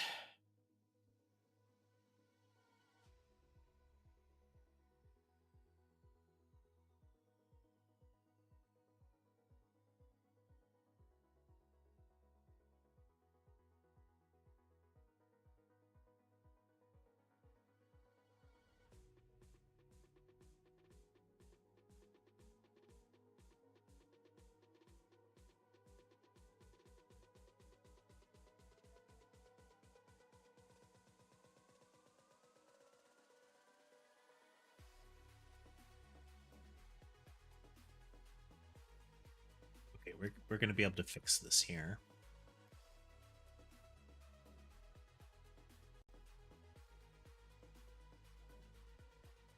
So our mob types.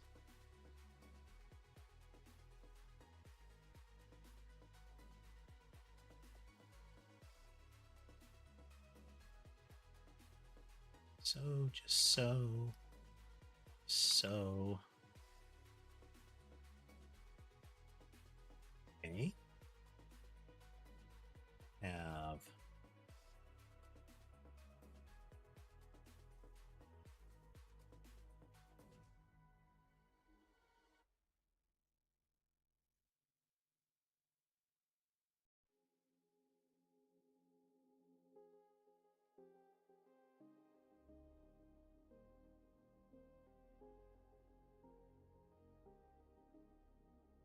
Ah, boo.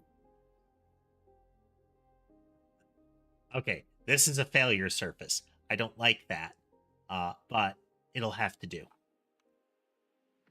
But you take the mob type, you take the collision mask, you stick them together, and you have a collision mask.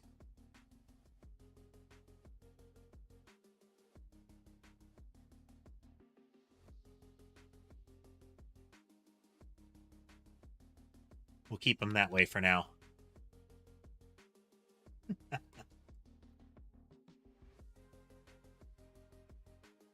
I played a D&D character like that once.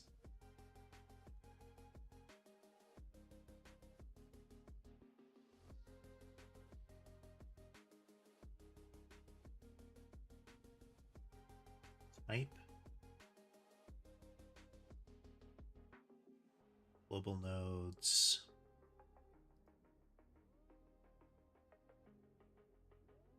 Okay, we're able to use collision masks because of that.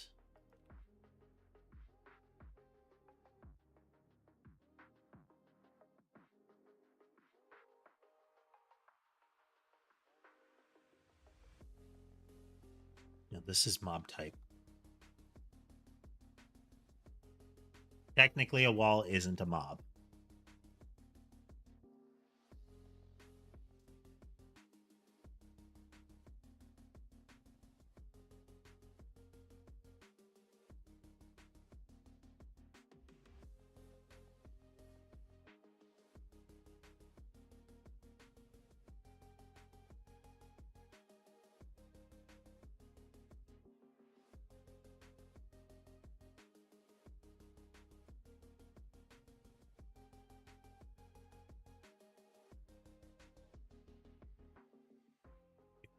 Type flag.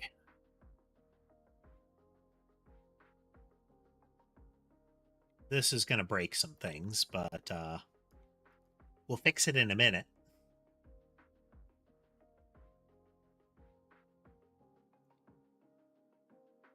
Okay, so if we go into a mob template, it is constants.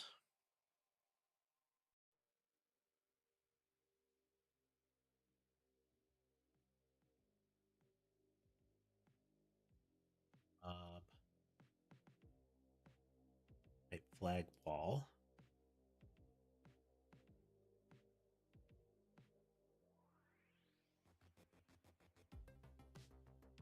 Fixing some things, fixing some things.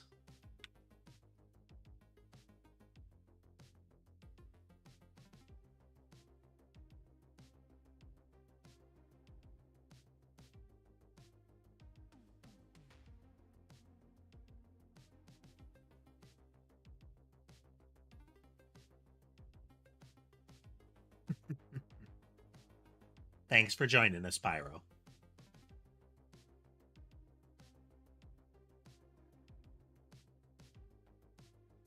Okay, now we double check. Still type enemy. Okay, okay. Player is type player. Glide has no avoidance logic. Projectile mouse is a player bullet type.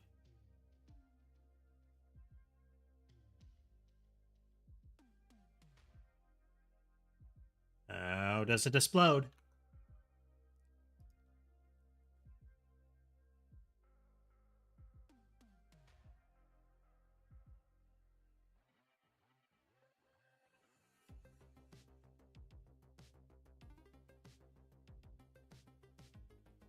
I'm gonna get rid of that.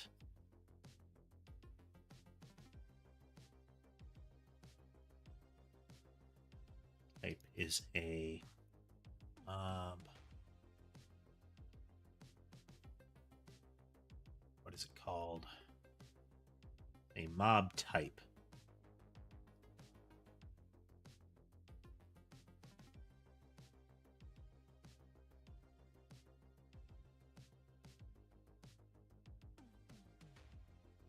Can I not use a constant in a global?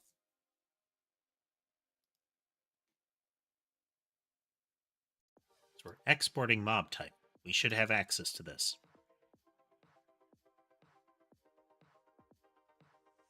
Constant. No, okay. Not just calling it a constant.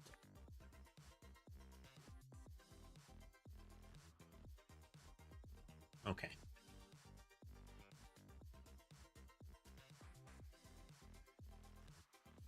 Constants dot. Aha!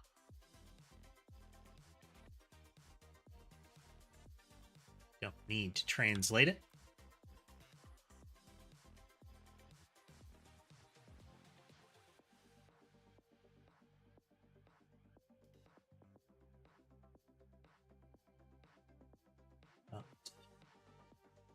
Enemy. Air bullet.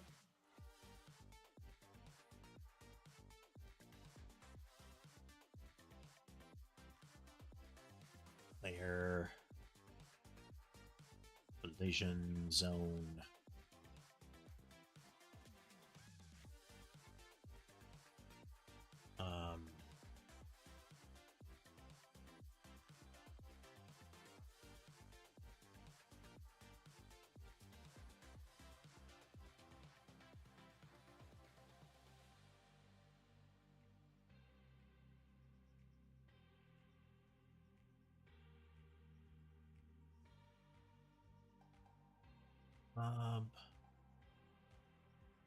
Type dot player. Load. Collision zone.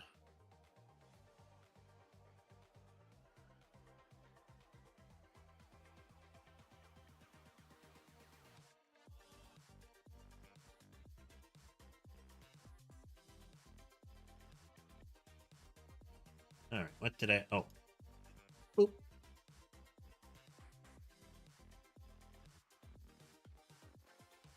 Turns. Collision zone.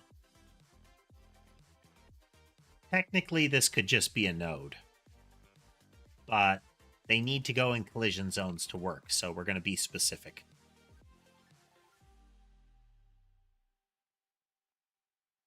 All right, what else is broken?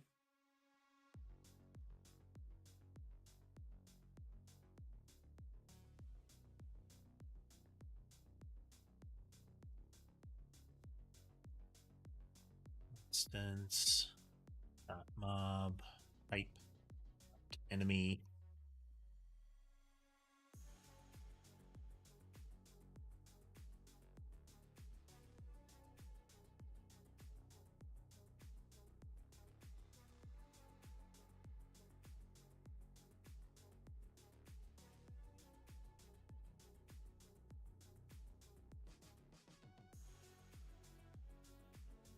Mob. Type. Enemy.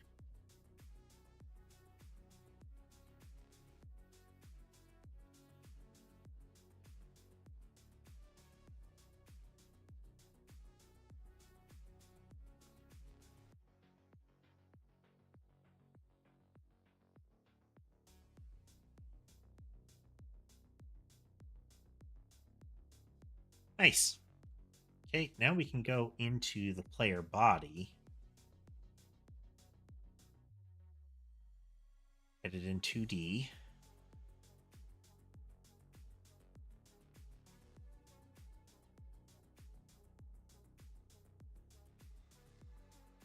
So we're going to have to adjust where the sprite is, but we need... Yeah.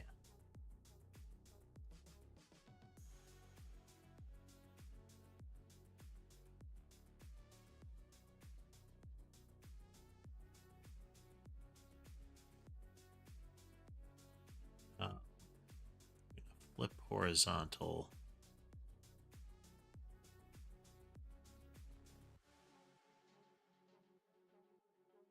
Where is it?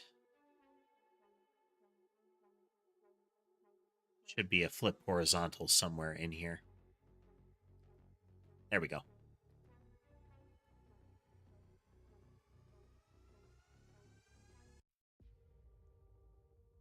So this is making it so that the player is kind of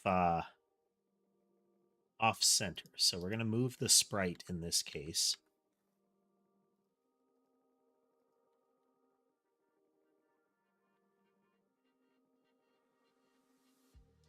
Tricky.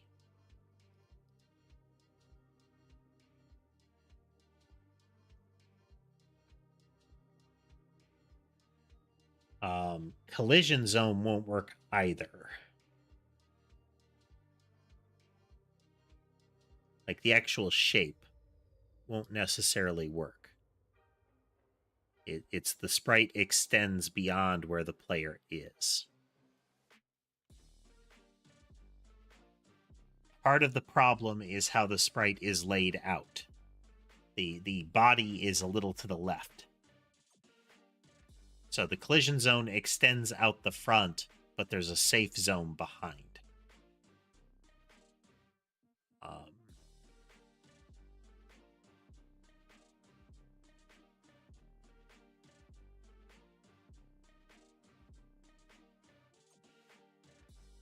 Offset isn't what we want.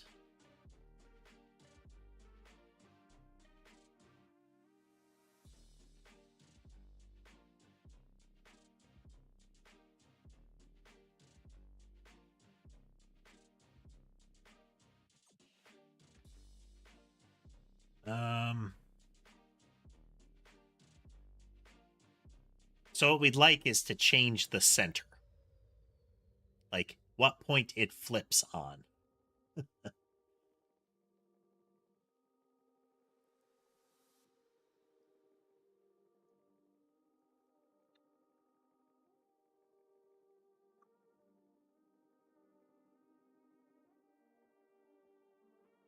was -1.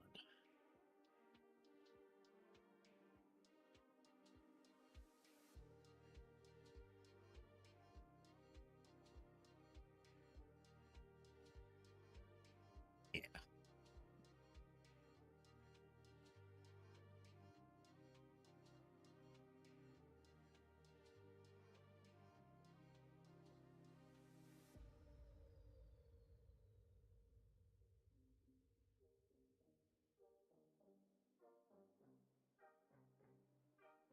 I know how to solve this. In theory, I could move it further to the right in its animation.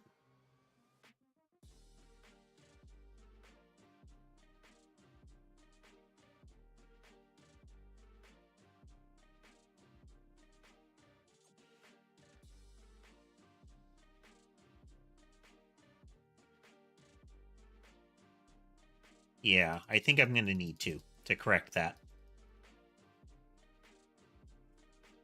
We'll get it, though. We'll get there.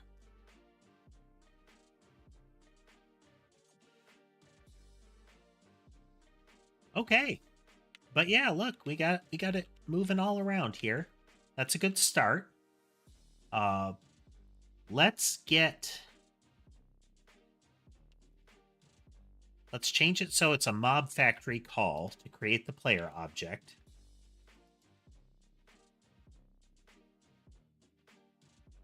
Another fun thing we can do is modulate the color a bit. It's just a complete tangent, but... Oh, no, it's not working. Oh, we're not creating it properly. That's why. We're kind of doing our own thing with this. So we have a player object. So then in the game, we have the player scene. We don't want a player scene. We want a mob template. So we need our game script.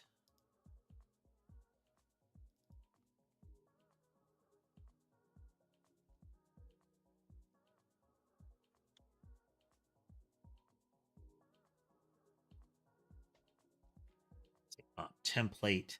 So then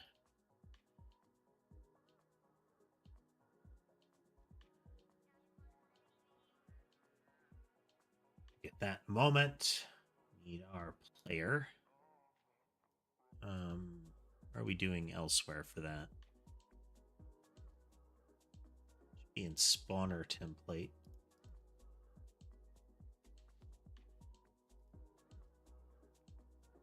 Export mob to spawn mob template.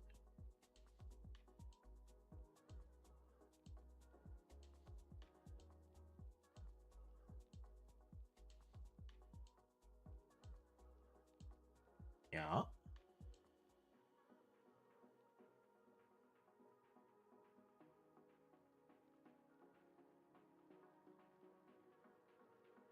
Comment for now. Get that error out of the way, so hopefully it will let us update this.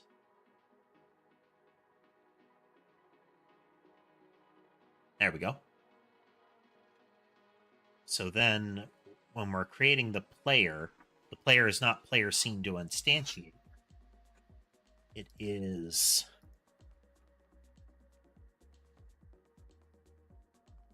mob factory dot create a mob body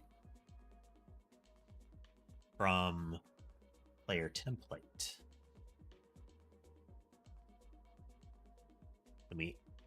By doing that, it should automatically be added to this collision zone. So then we add that to it.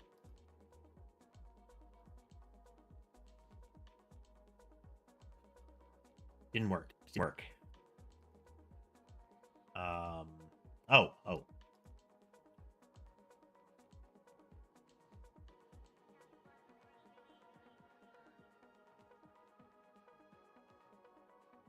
We need to move the player stuff down here.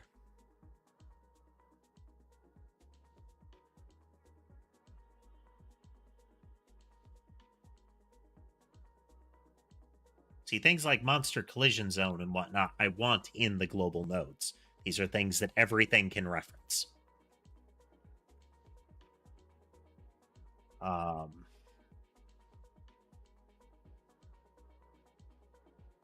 But I want to move any sort of functionality, any sort of, do this thing out of global nodes. So the add things to the collision zones, I don't necessarily want in that logic. Those should be part of the relevant entities.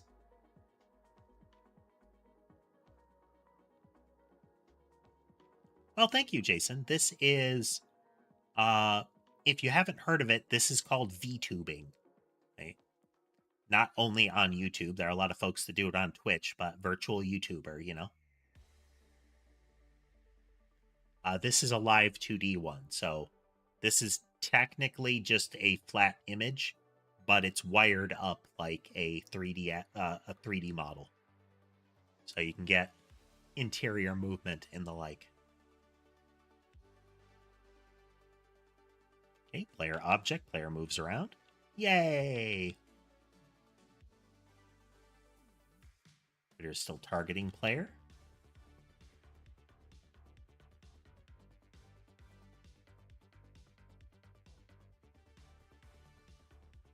How does what work? The game or the model?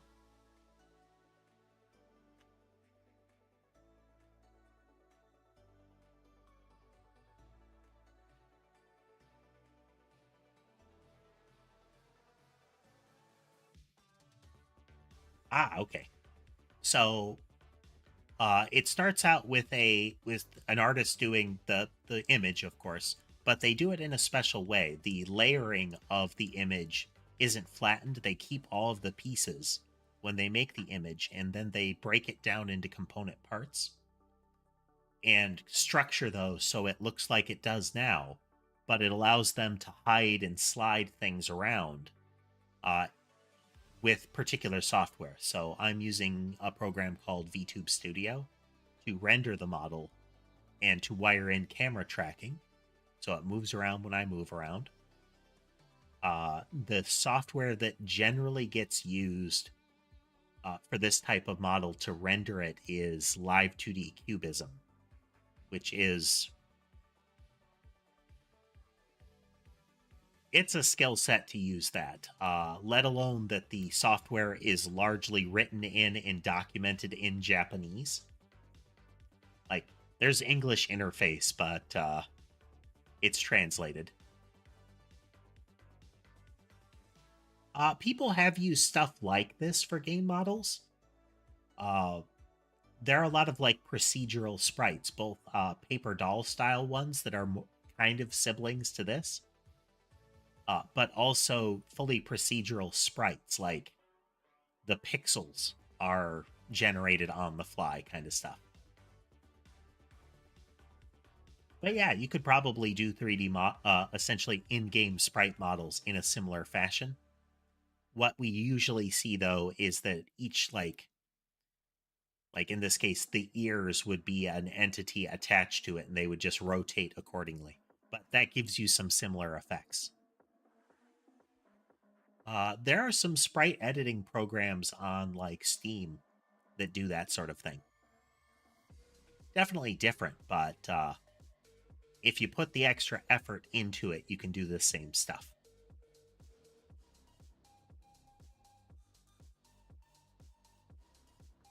Okay, got the player added. Got so many things done now. There's still a lot of spaghetti code going on, but it can be. The cost of procedural stuff like that is upfront, is very upfront. Once you've got it rolling, though, it gives you a lot of flexibility for creating things. But it is more expensive than just frame-by-frame sprite stuff like what I'm using in the game. 6 frame a second, 16 by 16 sprites. Very straightforward. More complicated sprites with like individual limbs and collision zones and that kind of thing, much more complicated to make individually. All right, next thing. I think the next thing that we want to start doing is setting it up so it will create sprites on the fly, or projectiles on the fly. So quick break, and then I'll be right back to do that. Just a couple minutes.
Settling back in.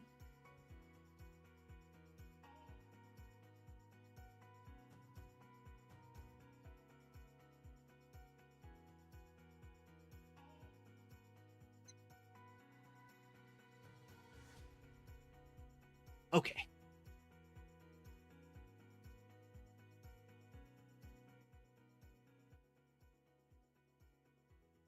Let's see here. Again, we've got the player spawning. By doing this, we have the skeleton of things like couch co-op, multiplayer.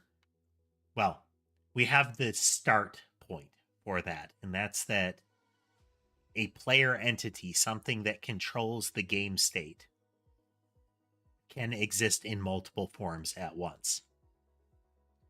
Whether it means that all the players have to go away or similar, we have that basis. Welcome back. So now, what we want to do is start setting up the logic for triggering the creation of weaponry and attaching it to the player. Right now, that is handled automatically. Like, we just attach it right to the player.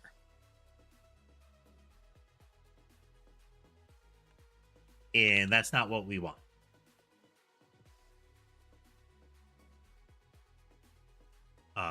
So instead, what we can start with is the idea of some sort of entity in the field that if you bump into it, it will trigger logic to grant that spawner and attach it to the player. Eventually, we're going to need what amounts to inventory management. I don't know that it will ever be presented to the user in an inventory-like form. But we're going to need some logic that says these are the weapons and these are the modifiers that have been attached to them. So we'll see. I've already been thinking of ways that we can further extend the logic that we're working with, but we'll see how that goes.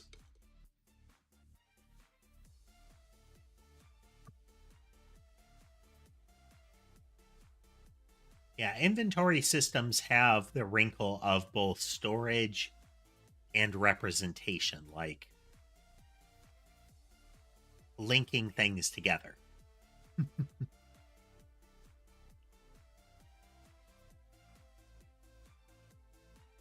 Okay.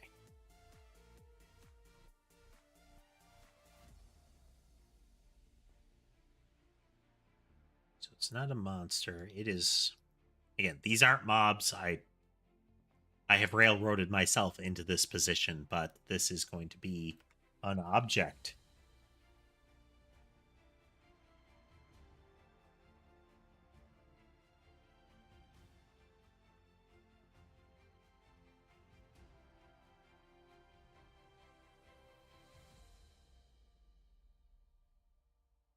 We're just going to call it item giver for now.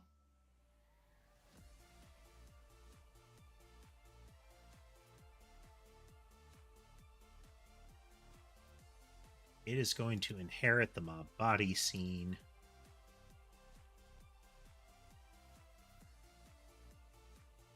Say mob object item giver.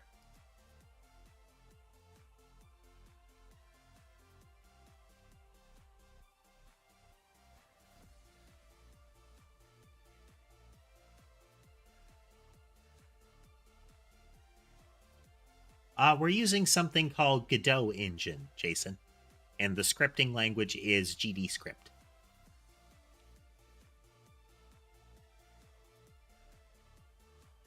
Okay, it has the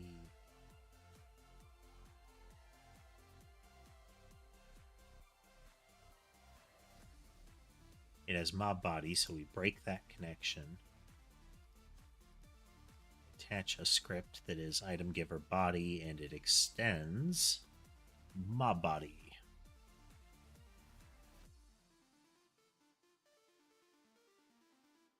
All right, we now have an entity, what exists.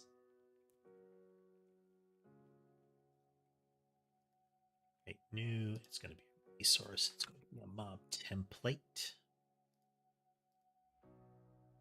Pringles. A couple of Pringles are okay, but they very quickly start to taste off. Like, I remember them tasting better, so it's possible that it is a changing palate kind of scenario. It's possible that they changed the formulation of them, but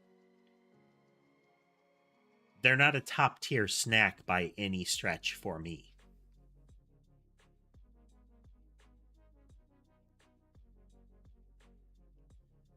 It's a very capable engine, Jason. It's also free. It's not like an open source thing, but it's a community managed and updated thing.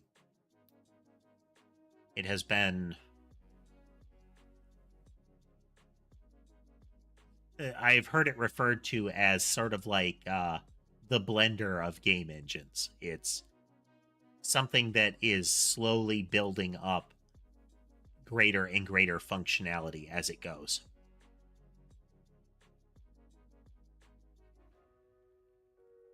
Once it has been popped in such, Tyler.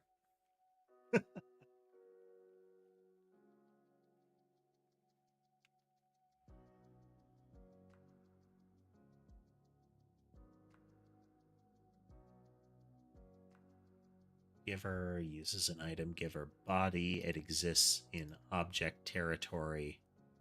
It avoids nothing.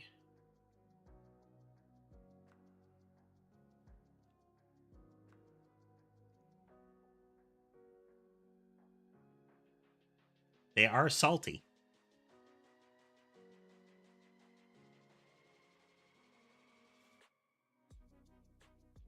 It's a little after 6:15. We're in the last hour.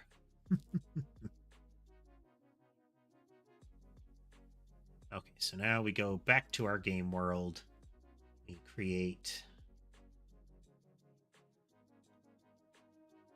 new child node, which is an object. That was the collision zone.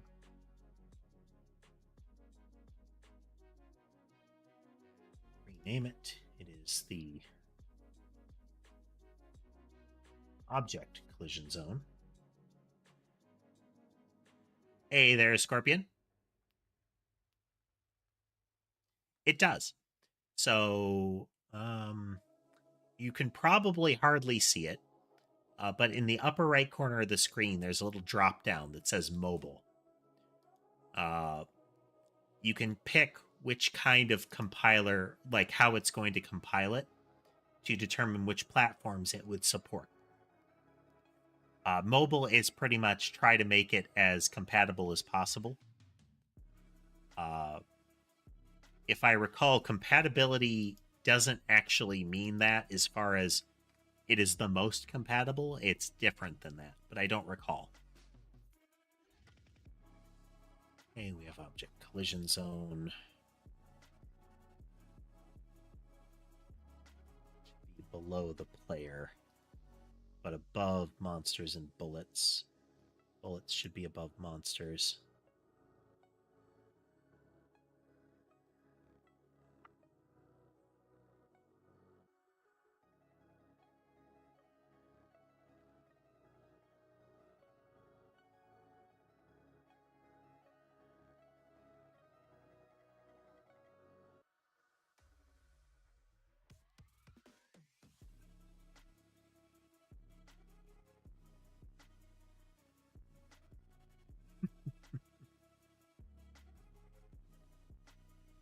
Trail mix can be good. But, I mean, as one would expect, it depends on the composition heavily. All right, Tyler. Well, if you decide to head out, thanks for joining us.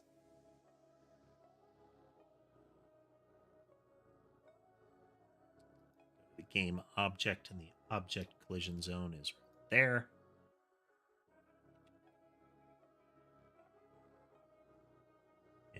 And we're going to go into our global nodes and we're going to add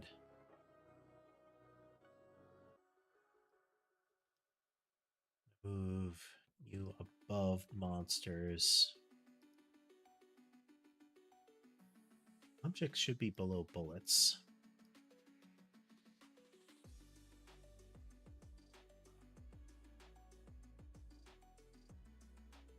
Object collision zone.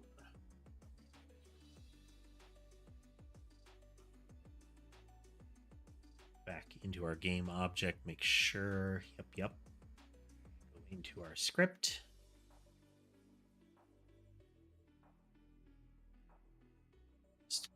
Sorting them for consistency.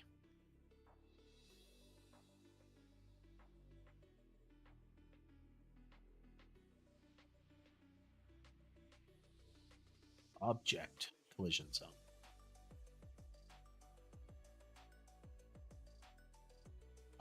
Should be live tomorrow. I don't know if I'm going to try to have the earlier stream. I'm trying to get into that habit, but we will have the coding stream.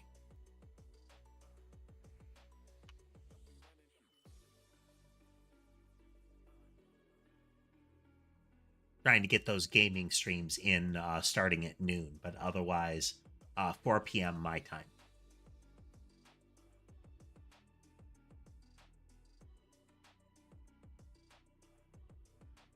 Okay, so we have the object collision zone.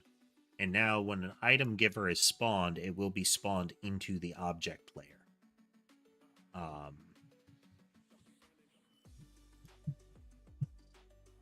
Object collision zone.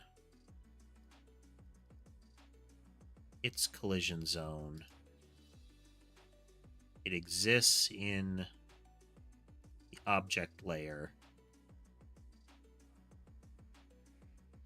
And it will check for player.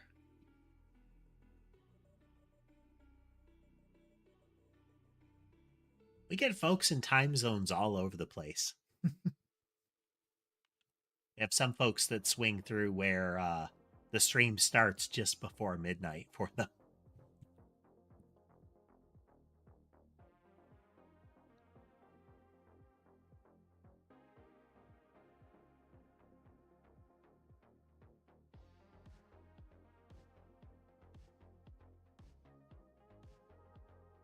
Okay, so we're going to go into our item giver body, go into the sprite. We're going to add that new sprite frames.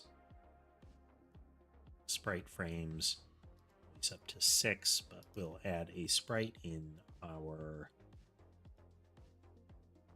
other category, and we'll just use a purple ball.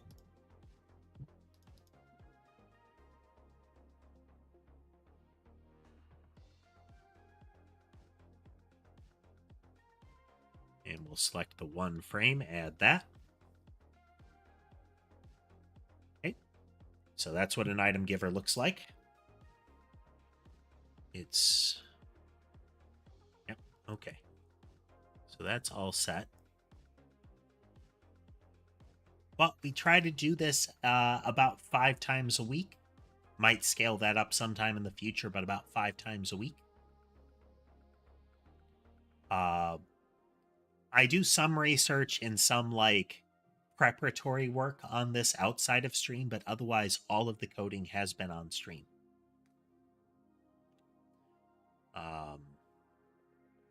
Which day are we on? This is day 26 of the project. So something akin to the 48th hour set of the project.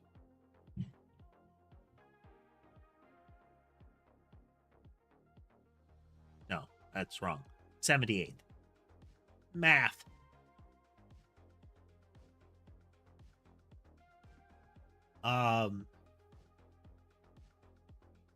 It's straightforward to use things. Folder structure and visual object structure is easy. If you're making a basic platformer or something like that, the systems for doing it are readily available. We're doing a lot of extra coding because we need increased efficiency when it comes to collisions. But you can have a few hundred things on screen, like a couple of hundred, and still maintain like 60 frames a second without having to make any adjustments. So you just, you slap physics bodies on the screen and they do what they do.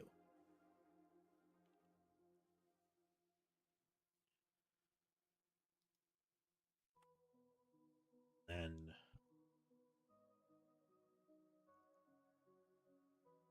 blobs, code.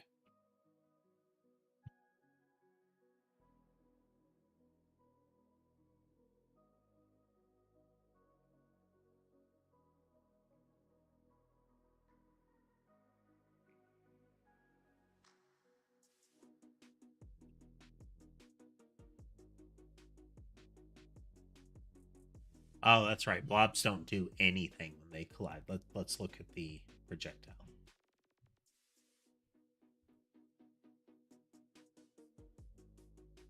Okay, it has a collide function.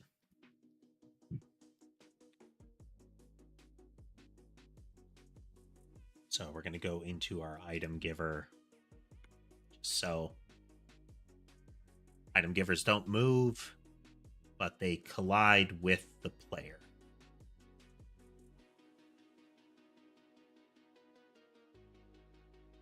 And they exist on the object layer. Yes, all the stuff is stuff that I've put together. A lot of it is a placeholder. I am going to use the blobs, but they're not an end state. That's when I say placeholder for them, they're not going to be like the default monsters. They're going to be one form of thing that's on screen. The little dude in the center, the player character, is definitely going to be the player character. The background is not the end state background. Red tiles are screen world grid units. So if you stand on a red square, you're standing in the center of a screen.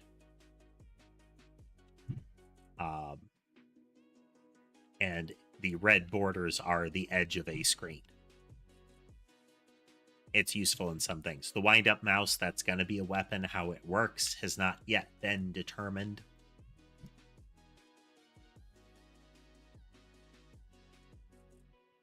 Like I said, probably going on about 78 hours at this point. Little less than that.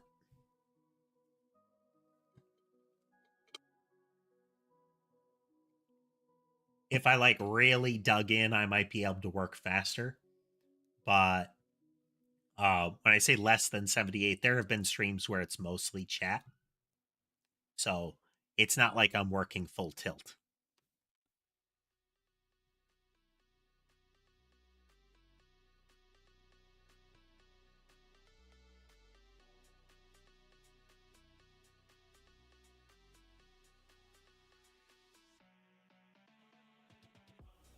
Okay, if we go into the mouse and we say the mouse fires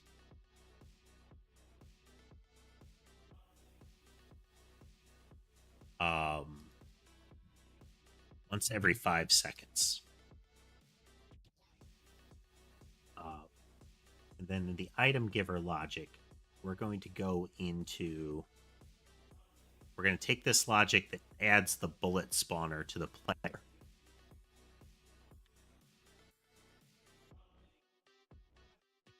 We're going to go into item giver. And when you collide with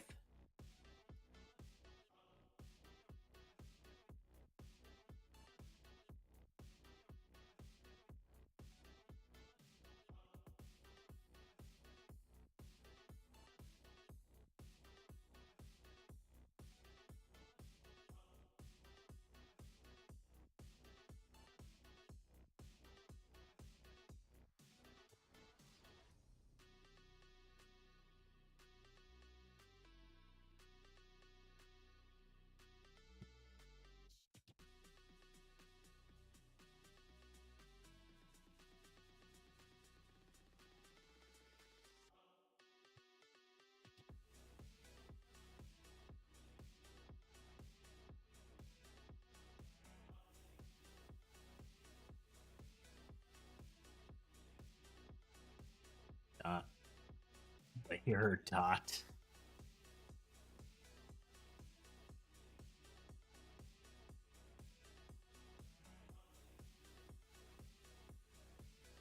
Oh, game development in general? I've dabbled in algorithms and some display and things like Unity, but I've never really kicked off a game dev project. This series has really been the start of it.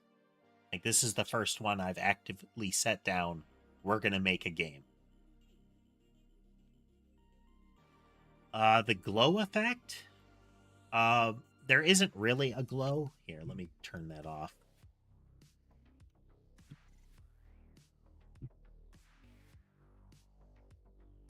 So the little circles around them were that's debugging. That was for collision checking. If that's what you mean.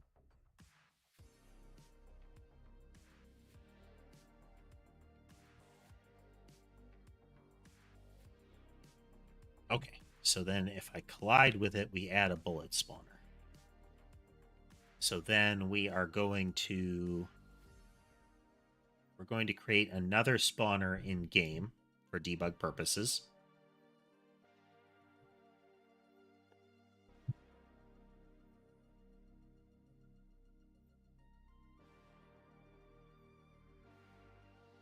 Spawner factory. Spawner.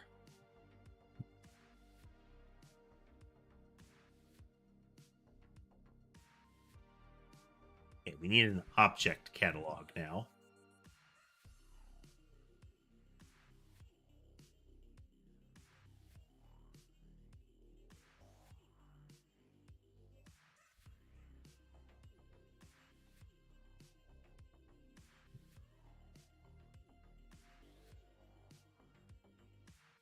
Resource spawner template is a giver spawner.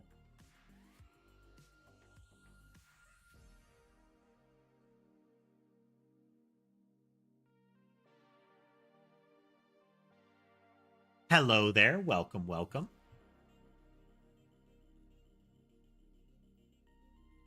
Yeah, shaders are a whole, like, they're a thing of into themselves, like many graphical additions. That would be sit down and learn shaders. You know, that's independent of game dev. How are you doing, Marlet?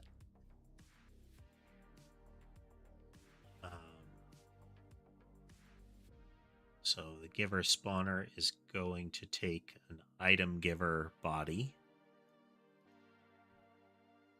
Oh, mob template. Item giver. It's going to spawn in 5-second intervals. It has nothing else.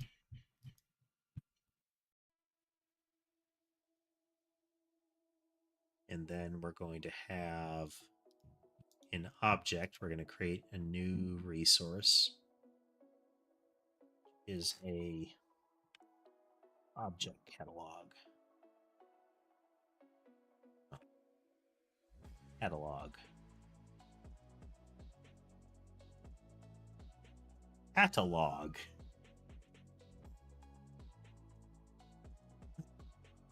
Oh, okay.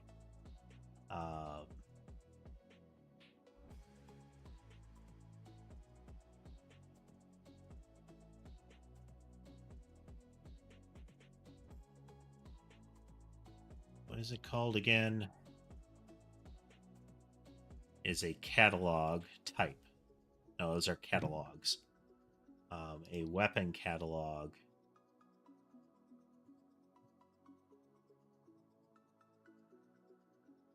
Okay, it's just a resource.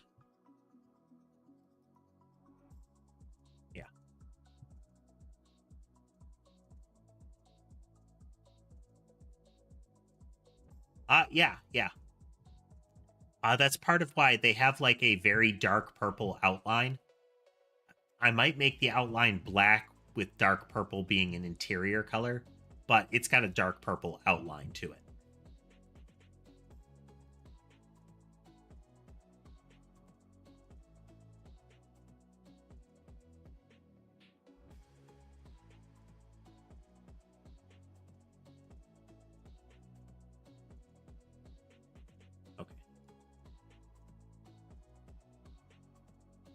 Script is a object catalog.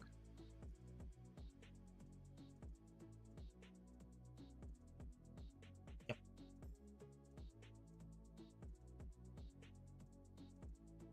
So we are using object catalog here.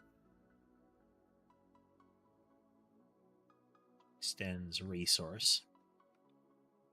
Because we don't ever want to have to reference objects by path. Like you can reference things based on, hey, it's a globals catalogs, monster catalog. But I never want to do that because if I move the folders around, it'll explode.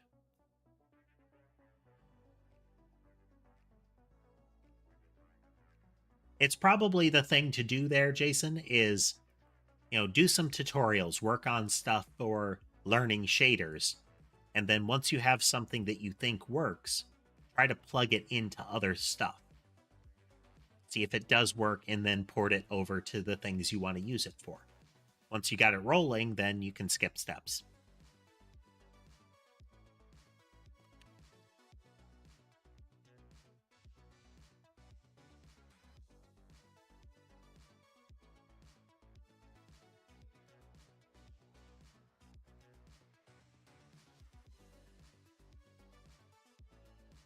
Object.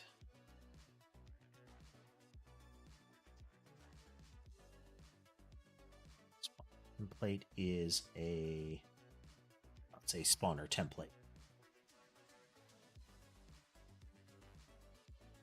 So then I'm going to create a resource, which is a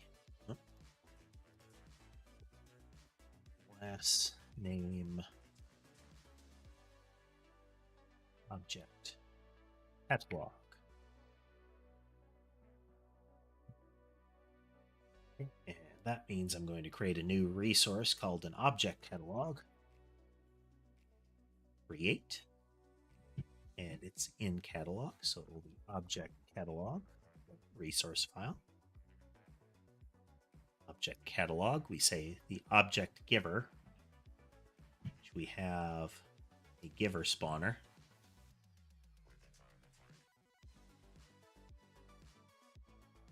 And then in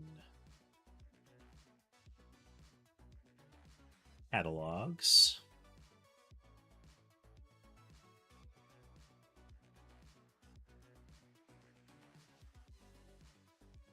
object catalog, and then I'm going to have an object that is like prepare the game state, which will load up like global catalogs, that kind of thing, and get them out of the game script. But for now,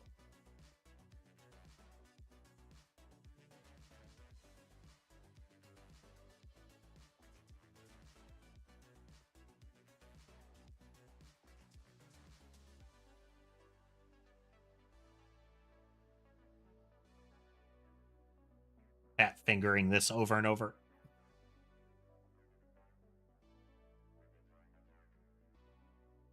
Brightening specific areas, I'm pretty sure you can use things like shaders to just like make the sprite.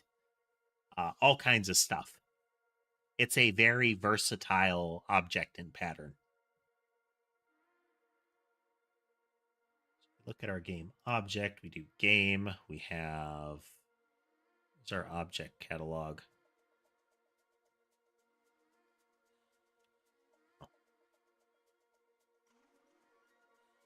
There we go. Take an object catalog right here. So catalogs, object catalog, to object catalog. So currently I've got, can't remember what the coding pattern is called. I think it's like a service model or something like that. Maybe not. But effectively, things like these catalogs are determined by what I load into another object. So right now, with the game object, I can go in and set different things. So I could change what is the player collision zone. I could change what is which monster catalog I'm going to use. So I could swap out things.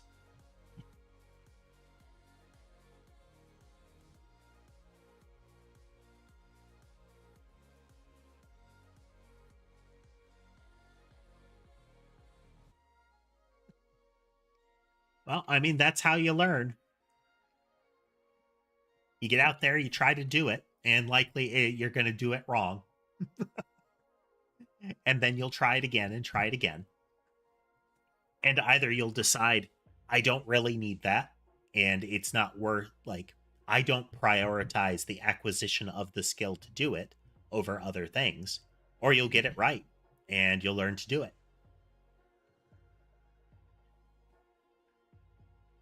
One way or the other.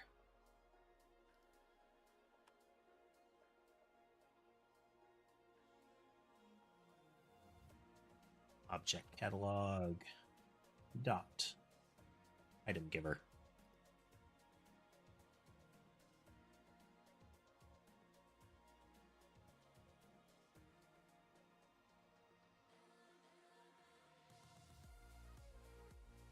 Don't need self, we can just do add child here.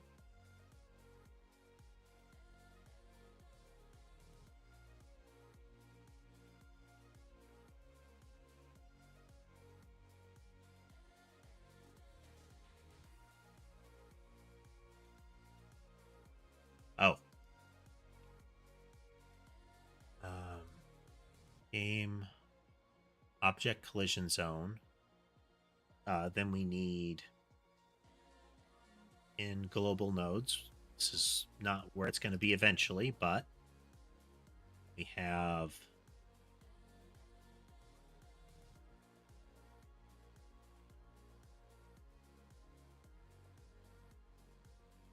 mom type object node to object.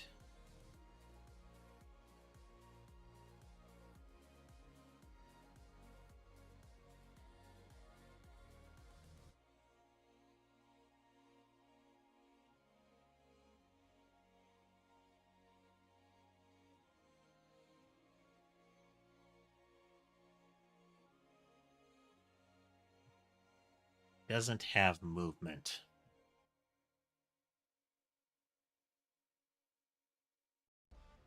It doesn't have a target.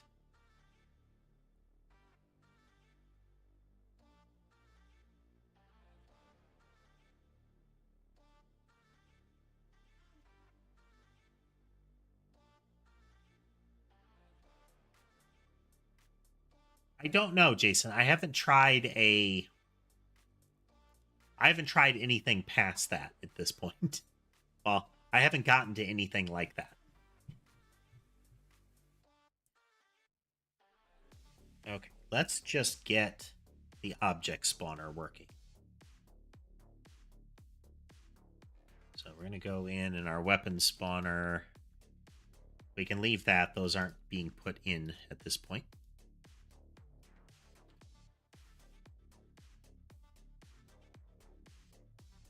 So we are just spawning givers. We're going to put those at 1 a second just so they show up.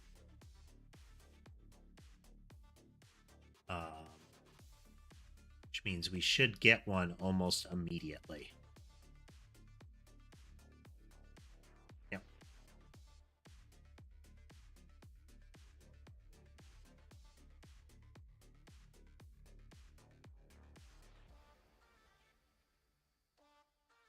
Stop. Go.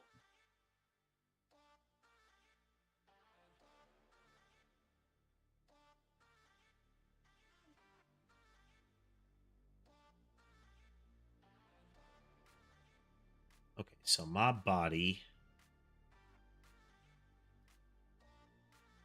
has a movement object, but it has no target.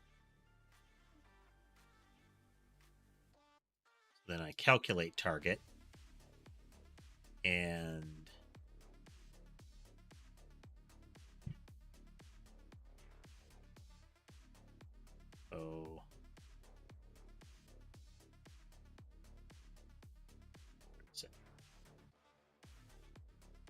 Take the one mob body movement. We still have no target. Okay.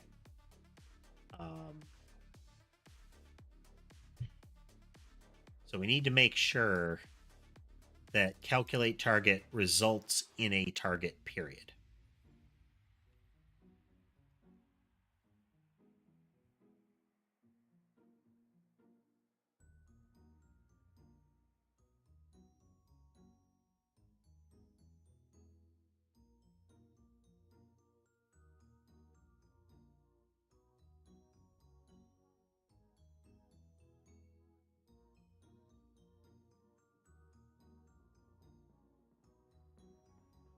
Will this work?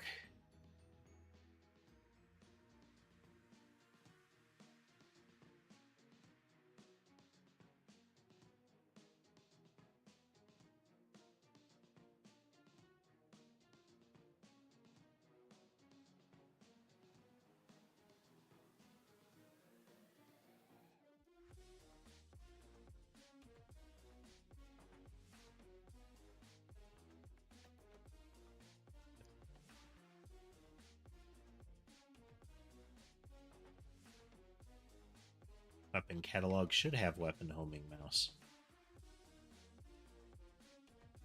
Yup. Weapon homing mouse.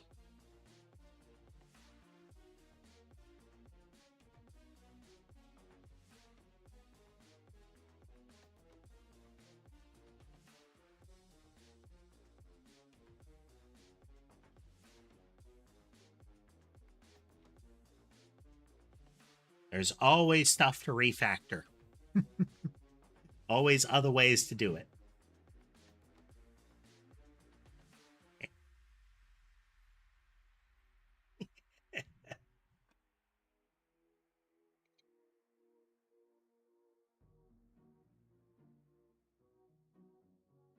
That would be very Art Deco, wouldn't it?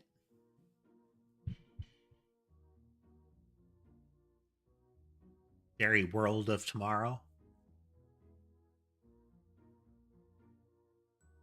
But would it be? Because the tech, the futurism of the time tended to have a lot of that. You know, your gold swooshy accents kind of stuff. But cyberpunk implies usually implies that there's a trashier side to that tech. I wonder what it would look like. I don't know what the I don't know what the equivalent would be, because generally your future tech of that era is more, I don't know, ray gunny, maybe.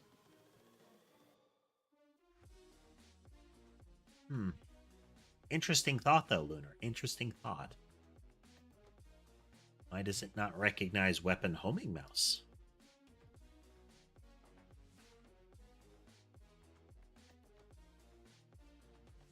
Okay.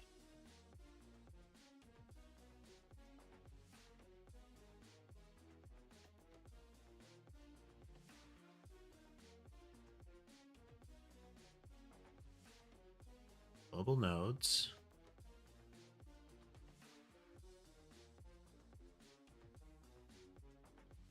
Oh.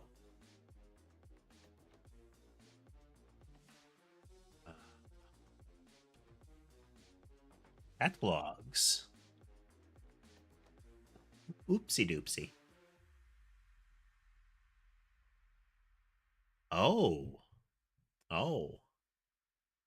Like a retro malt shop in a cyberpunk setting. What was that place that was? It was like a diner slash malt shop. Like they did the whole 9 yards. The orange, the red booth seats, the checkerboard floor. Thought it had like an R name. I can't recall. But yeah, that would be kind of interesting. You get the worn down cyborgs running a malt shop. Which is fun because a lot of times you get a really sort of like 80s, 90s futurism in cyberpunk settings. But then you would have that sort of retro look, then presenting a further retro look in it.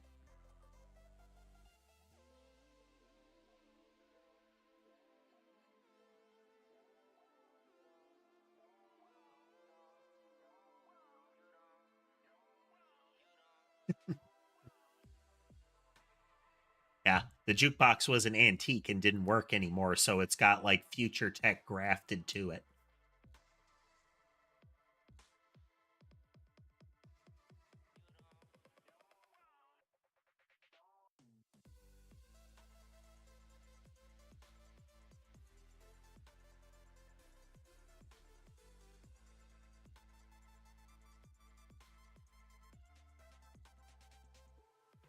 Okay, what's happening here is every time there's a collision with that bubble, it adds another spawner to me.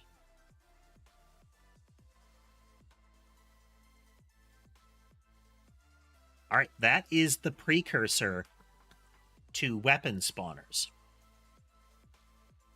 So we are going to go view free, which will get rid of the purple bubble.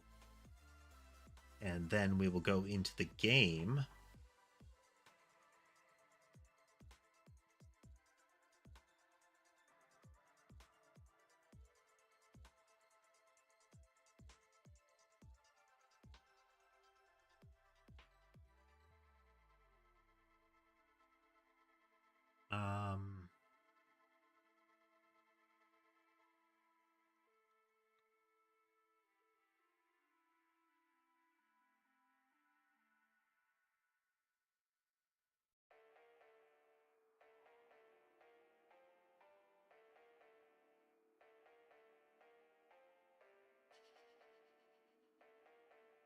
Okay, text.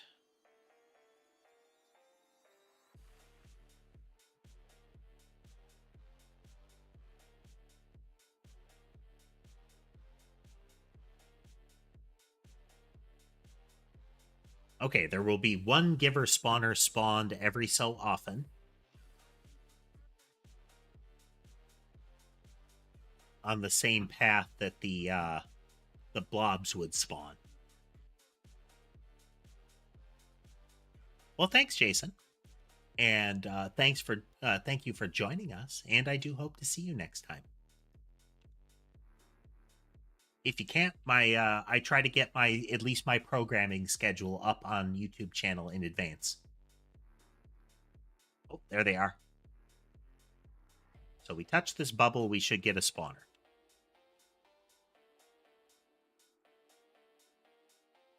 Yep, there's our mouse spawner. So now we touch another, and now we should be spawning twice as fast.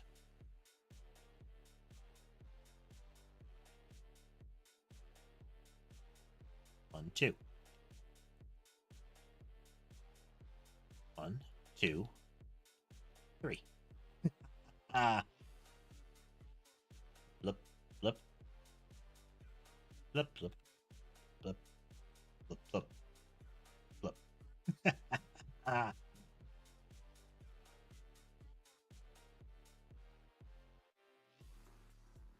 Now,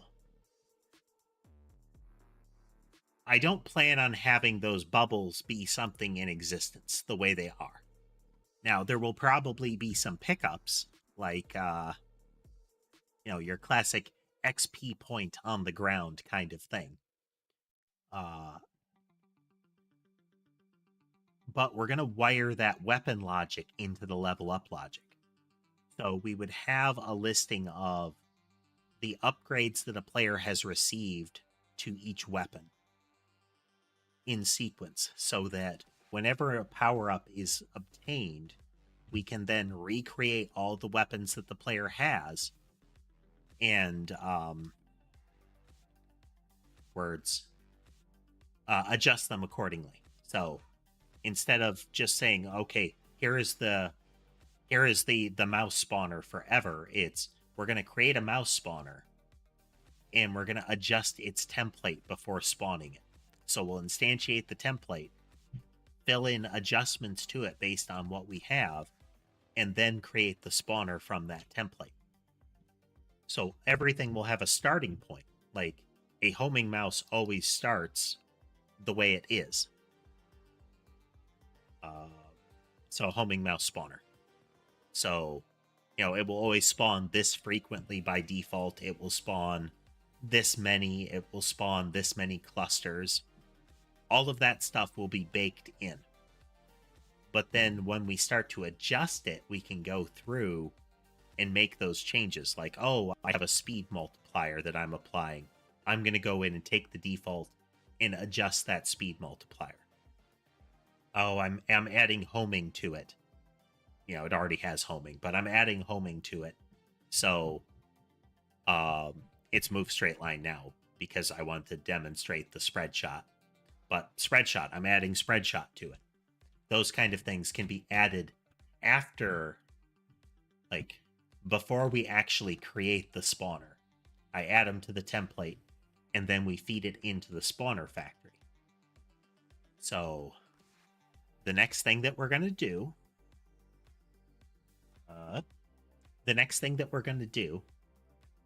for tomorrow is going to be setting up that process of, instead of touching the bubble gives me another instance of the spawner, we're going to have it where it recreates it and gives me a variant version of it. So, I touch a bubble and it all like randomizes some of the stuff that the homing mouse gets. Sometimes it will add homing movement on top of it. Sometimes it will add spread shot. Sometimes it will add other things, so that I can test that general process. Then we can start looking at adding modifiers, so that if I touch, like, let's say a red bubble, that it will append a modifier to the spawner that I have, or the spawners that I have. Something like that. We'll keep going down this road. So yeah. We're making a lot of progress. We have everything into the new physics system. We have... we fixed the spread shot. We've got the memory leaks currently under control for now. And we have... There was another thing that we did.